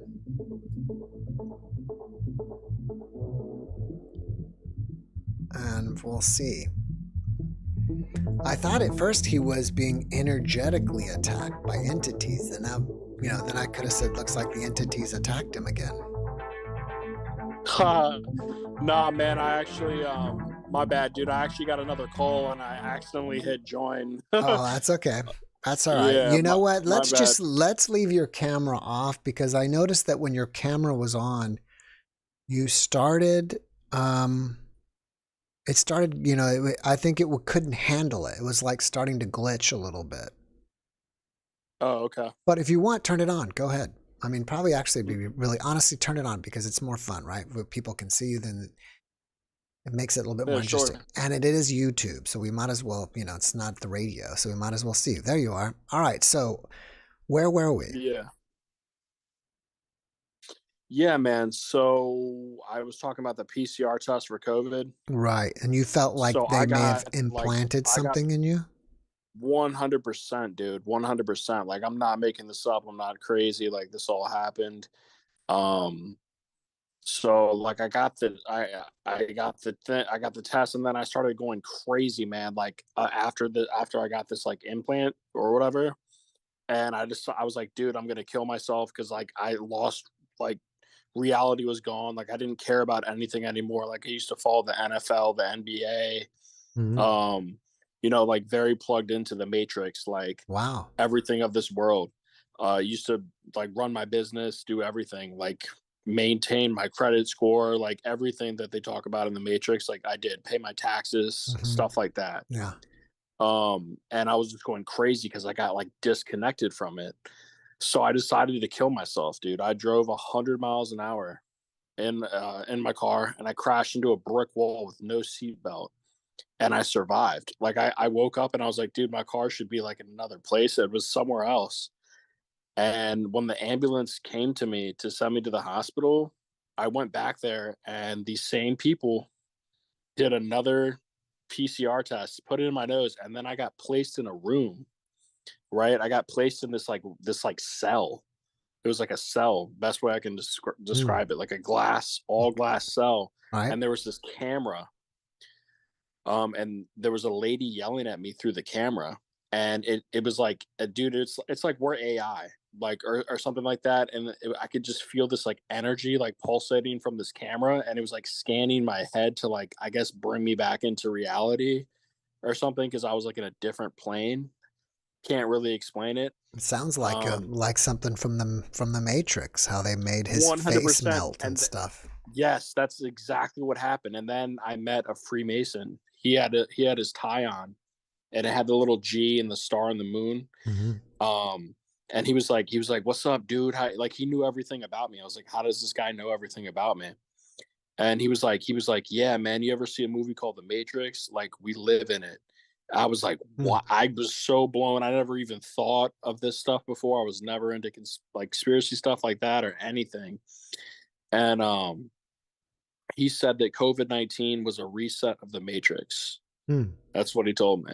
So how has your life changed now since? Because it sounds like you're not doing any of that stuff anymore.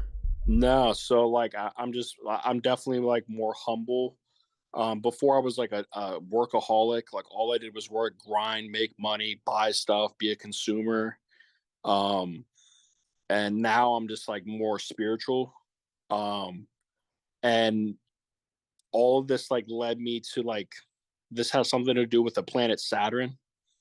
I don't know what you know about the planet Saturn, but pretty much like all this happened when I was 29 years old. And it was like when I had my Saturn return. It's when the planet Saturn comes back into your birth chart. And pretty much they were telling me that like Saturn is like the god of this world. Like he controls like the matrix. Like there's a hexagonal storm on the planet Saturn, and it like broadcasts like whatever reality is to our plane of existence. That's what they told me. I don't know if it's true or not, but and I've done a lot of research into it. And I like other people have said that, but that's what I was told. What kind of work are you doing now? Oh, insurance work. Oh, you're still doing it then? Yeah. But I used to own my own business, but I work for somebody now. I was like a really big go-getter. And now like when I crashed my car and all that stuff, like it all just released, like everything that I used to like my taste in movies changed, my taste in music. Like I don't even care for it anymore. It's like I died, but I'm still alive in this body. Do you feel like you have any abilities, psychic or otherwise? No, since this? I felt like all my intuition was just drained, gone. Like I don't have it anymore. Like my drive to succeed, like, and be in the material world is all like gone. And I just feel like I'm merely like existing now. What do your friends and family say about the new you? It made the only positive thing that happened from it is it made me closer to my family. Like it really made me appreciate them. And think about them often. Whereas before I was always so busy with my own life, not that I didn't care, but it's just like I was just trying to make it, like get the almighty dollar at all costs, and just be in like a workaholic type mode. Right. But I was but hoping all that changed. 1 second. I was waiting. Your camera was freezing. What I meant was, have they commented to you like, Adam, what happened to you? You're just like a completely different person. I haven't told, dude. All I said is I haven't told them any of this stuff because they would think I'm crazy. So I just told them that, I guess I had some symptoms from my car accident and it changed me. But everything that led up to it was like 100%. It all happened. What are you doing now? And what is your new path in life? I have like now, before I won't lie, before, man, I was a very like, I only thought of myself, like how I could manipulate my own little world. And now I'm like very compassionate. Like I feel like I see people, I can like step into somebody's shoes and not be so judgmental. And that's one thing that changed. Like I'm just, I'm totally different in that regard. It sounds like you could be more empathic. I am. Like I have like empathy for everybody now. Like even when people do terrible things, I'm just like, dude, life is predetermined, man. Because that's what they told me too. They said life is predetermined. And because if life wasn't predetermined, society wouldn't exist. They told, pretty much the way they summed it up was, there has to be enough doctors, enough lawyers, enough cops, enough EMTs for society to exist. And if it was all up to you, like, individually to the person, we wouldn't have society. So the trick is they make you think that you were always like, you just wound up like getting into it, but your life was planned that way. And you think you did it all on your own, but you didn't. Now, 2 other guests tonight are seeing signs, or physical things that we are in the Matrix. Do you see anything physically? 100%. I see license plates. That have like I can't explain it, just like weird things with like my thoughts. They're changed, and I constantly, I'm always seeing the Masons. Like I'm always seeing their little signs. Like they have something to do with it, man. Like they understand how this world works. And they work with whatever entity controls it. Saturn, I guess that's who they worship.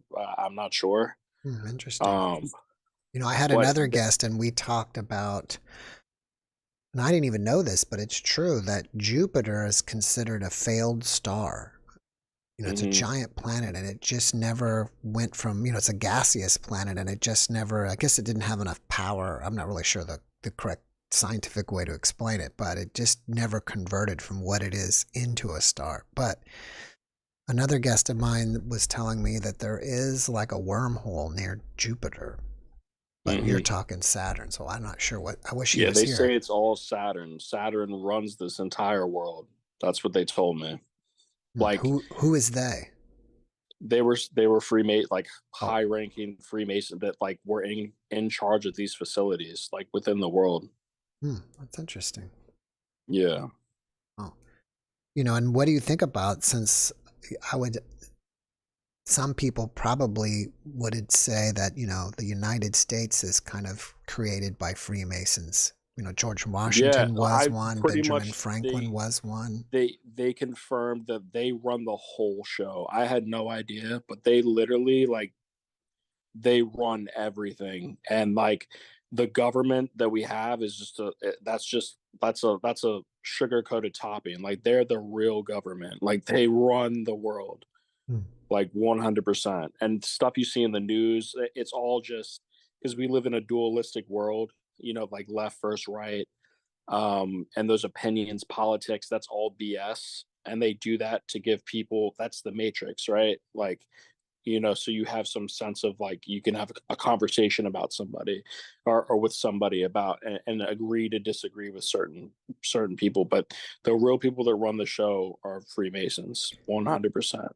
Did these guys tell you, okay, it's okay for you to be outside of the Matrix, but don't tell anybody or anything, or are they wanting you to No. get keyed back into the Matrix? No, to be honest with you, man, I would like you've seen the Matrix, right? And Yeah. when Cypher's like eating the steak and he says ignorance is bliss, I Mhm. wish I could go back into the Matrix, man. Like, and I could go back to paying my taxes, getting a fat tax return, like, and like making like really caring about that type of stuff. Being a consumer, I love that stuff, man. It was sweet, like loving certain movie franchises, like all that just died, like 100%. But did these people tell you that you need to go back? Or did they tell you, we know you're out of it? Oh, yeah, I'm out of it, man. Like, I wish I could go back. I wish if I could make a deal like with Agent Smith, I would, but I wouldn't screw anyone over like what Cypher did. I would. So it sounds like they gave you a lot of information about it. Why do you think they did that? Well, I learned that like in my family's bloodline, like a lot of people in I did, this was unbeknownst to me, but I found out later, like a lot of them were Freemasons.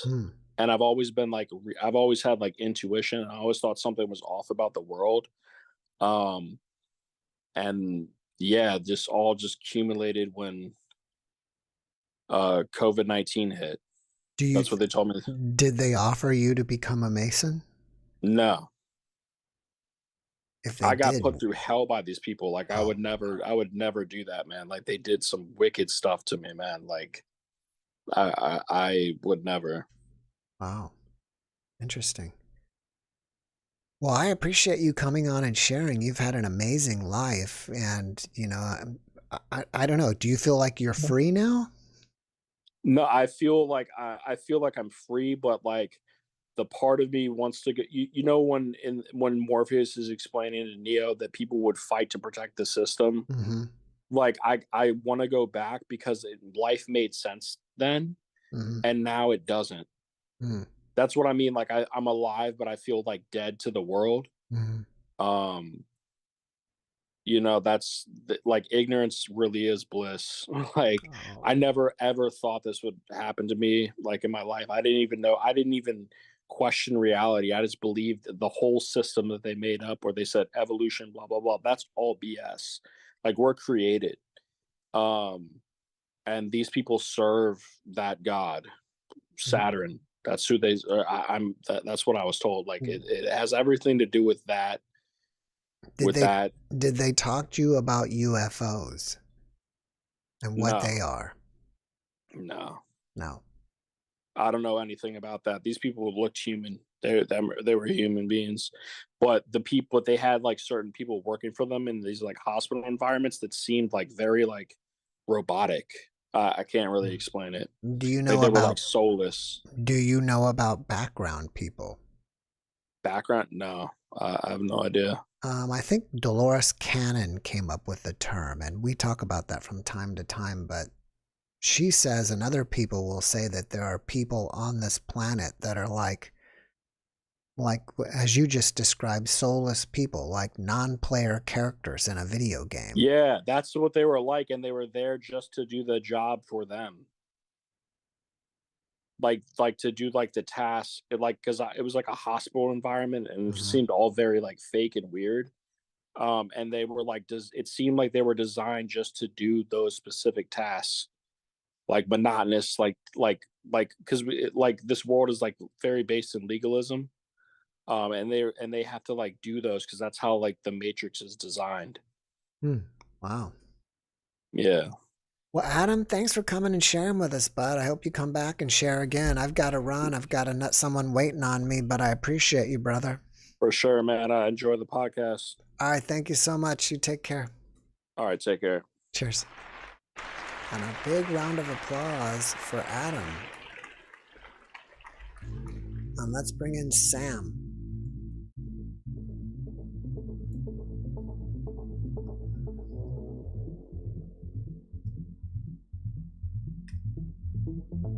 It's pretty cool. I'm actually liking this light flickering. It gives it a good effect. Although it probably drives us crazy a little bit too. We've got to change the light bulb or something, but I don't know what it is with this light because there's 2 light bulbs up here, and one of them, every time, it doesn't last long, and LED lights should last a long time, and we change the bulbs out, and it's like it lasts 6 months, and then it starts going crazy like this, and I thought LED lights are supposed to last for like 10 years or something. All right, we're waiting for Sam. We just need his sound to come on. He's connecting to audio. Sam, can you hear me? Oh, I can hear you now. Hi, Sam. How's it going? Not too bad. Great. How Where are are you you? doing? Great. Thanks for asking. Where are you zooming from? I'm in Ontario, Oregon. Oh, Ontario. Nice. Yeah. It's cold up there. Yeah, it's been kind of chilly. It's snowed the other day, so. Yeah, I bet.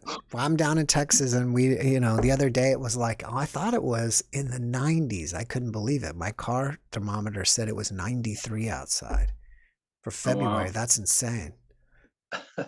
Yeah, it's been it was like 40 something here today, so. Yeah. It's kind of nice. Have you been on before? I've never been on. All right. Well, welcome. And what do you have to share with us? I just had an interesting experience that happened to me. It was like 30 years ago, and sorry to call in at the last. That's minute, okay. but, I keep going until there's nobody left. And by the way, I'm already past time. So like I said, I keep going until there's no one left. So if you want to get in now. Otherwise, you'll have to wait till next Saturday. All right, right on. All right, yeah. I guess I'll just go ahead and share it. Yeah, of course. It was. I'm almost 50 now, but it was like 30 years ago. I was about 16, and I was having kind of a not really a great day, and a lot of my friends and stuff were kind of being jerks and stuff, and I've always smoked marijuana, since I was a teenager, and I went to a friend's house, and he smoked some with me, just a little bit, not a lot, and I went home. And I went into the bathroom and I sat on the toilet, and I sat down on the toilet like this with both my hands on my chin and was sitting there, and all of a sudden this, I just had my eyes shut, and all of a sudden these geometric shapes came from I just saw all black, and these geometric shapes would come in front of me, and I'd fly into them. There was a cube that came from this side of my vision, and I flew into it. And when I flew into it, my whole being started to vibrate, and it felt good, and it was really weird. And so another shape came in front of me, like a triangle came in front of me, and I flew into that, and it happened. And it's been 30 years, so my memory is kind of iffy, Do you feel like you were out of your body? Yeah, I think maybe I was in another dimension or something, because, I've talked to people who've had actual out of body experiences where they went into these vibratory states or whatever, and then they left their body. And, but this was, I've never had anything like it happen since. I've tried to recreate it, but I haven't been able to. But anyways, so I kept, just having these, and they were made out of colors, they were green and red and orange, and they were it looked like a computer generated type of thing. But I'd fly through them, and everyone I flew through, or they flew into me, whichever way, my whole being would start vibrating even more, and it felt really good. It was I don't know, it was awesome. It felt really good, and so I just kept doing it, and then all of a sudden I was in this spiral, and it was just made up of colors, and it seems like there was there'd be a row of flowers that made up the spiral, and I was just flying straight through it, and then it'd change into some other thing. I can't remember what, but I just keep flying through it, and as I kept flying through it, my whole being kept vibrating more and more, and it was incredible. It was like ecstasy or something like that, it was just felt so good. And so I kept flying through it, and you know, I don't know how long it lasted. It seemed like 5 minutes or something to me, but I came out of the spiral and there was like this background of like, it's kind of like gray and like maroon type colors. And it was just a background, but right in the middle of it, there was a giant eye and it opened right up.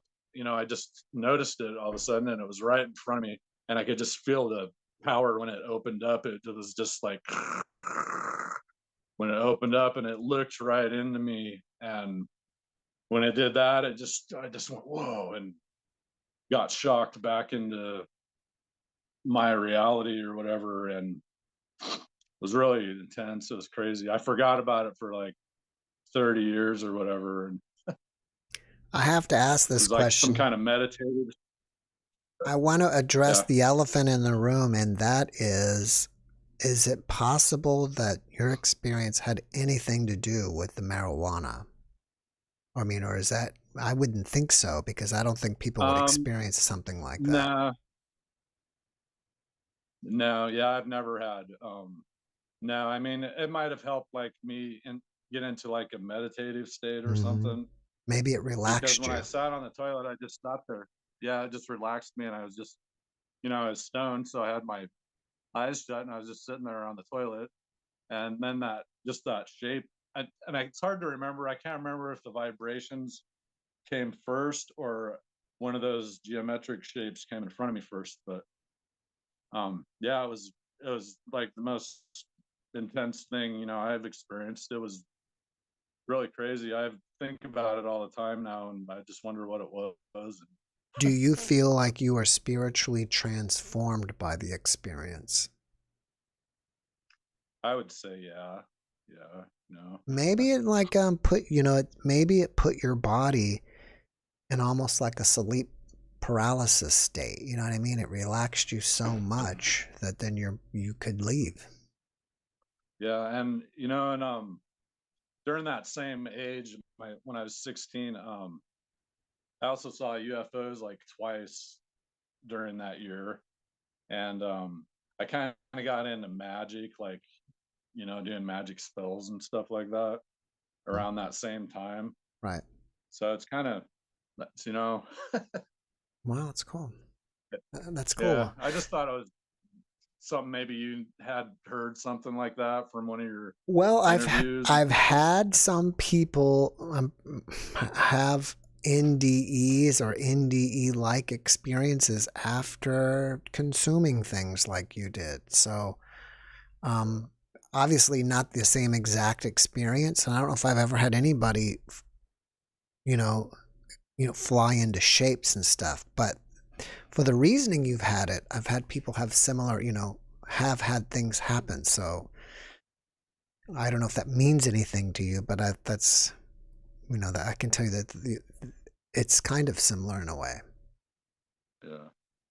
Yeah, it was really, really crazy. I forgot about it for like 30 years. And then,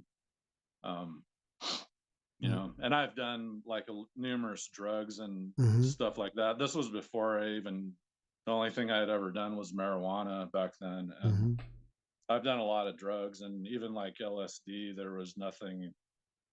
It was just crazy, man. Cause my whole being was just vibrating and it felt so good. And I just kept flying through the spiral. And then there's this eye right in front of me, and it opened up and looked right into me, and it just shocked me back into reality. I was like, whoa. Wow. Yeah, it was pretty crazy. Sounds like you had an amazing experience. Yeah, it was pretty intense. Well, Sam, thank you so much for coming and sharing it with us. We really appreciate you. And I need to run along, but have a great weekend. You too. I appreciate your show and you letting me call in and everything. All right. Thank you. Take care. Right. You too. Bye-bye. Cheers. Bye-bye. All right. That was Sam, and we've got iPad next. Whoever iPad is, I'm not sure.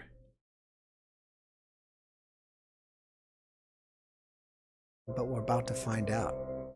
And this is like my meditation music, if you guys can hear this. So whenever we do a meditation and we just need plain music, this is what I programmed.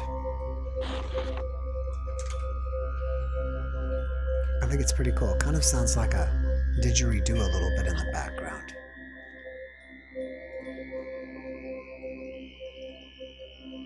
if you can hear that.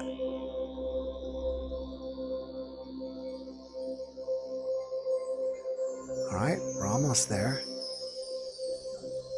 iPad, hello. Hey. Hi, how are you? It's going all right. You're here. Who are you? And Jeff and Mara. hello.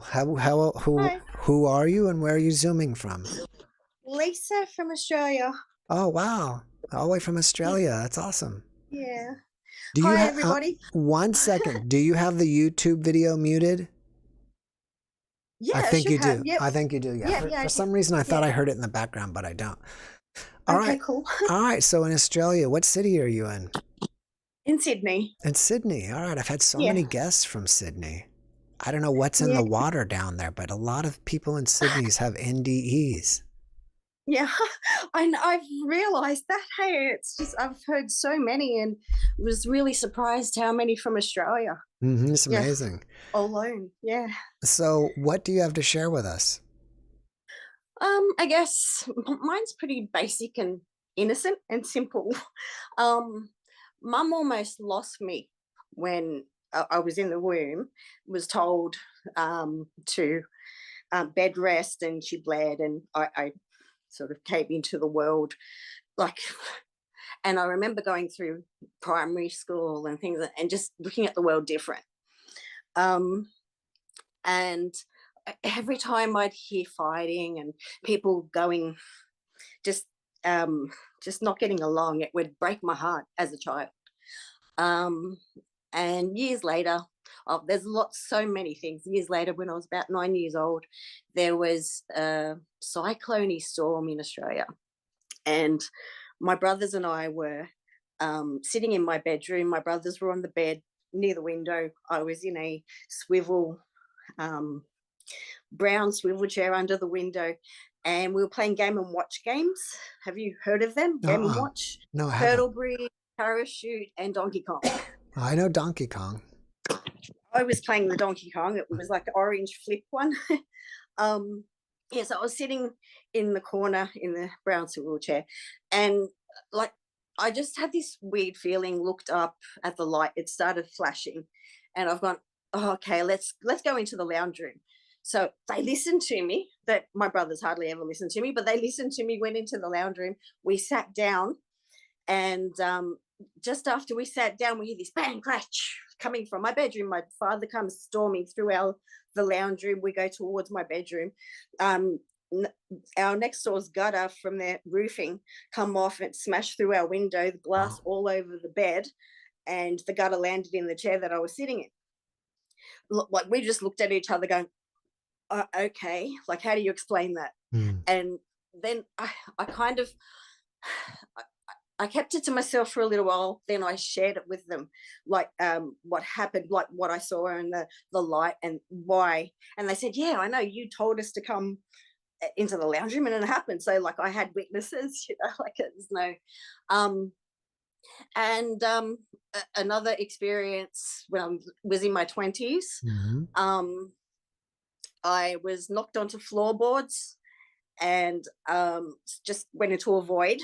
A black void, and I was comforted. You were I'm sorry to interrupt you, but you said you were locked on the floorboard?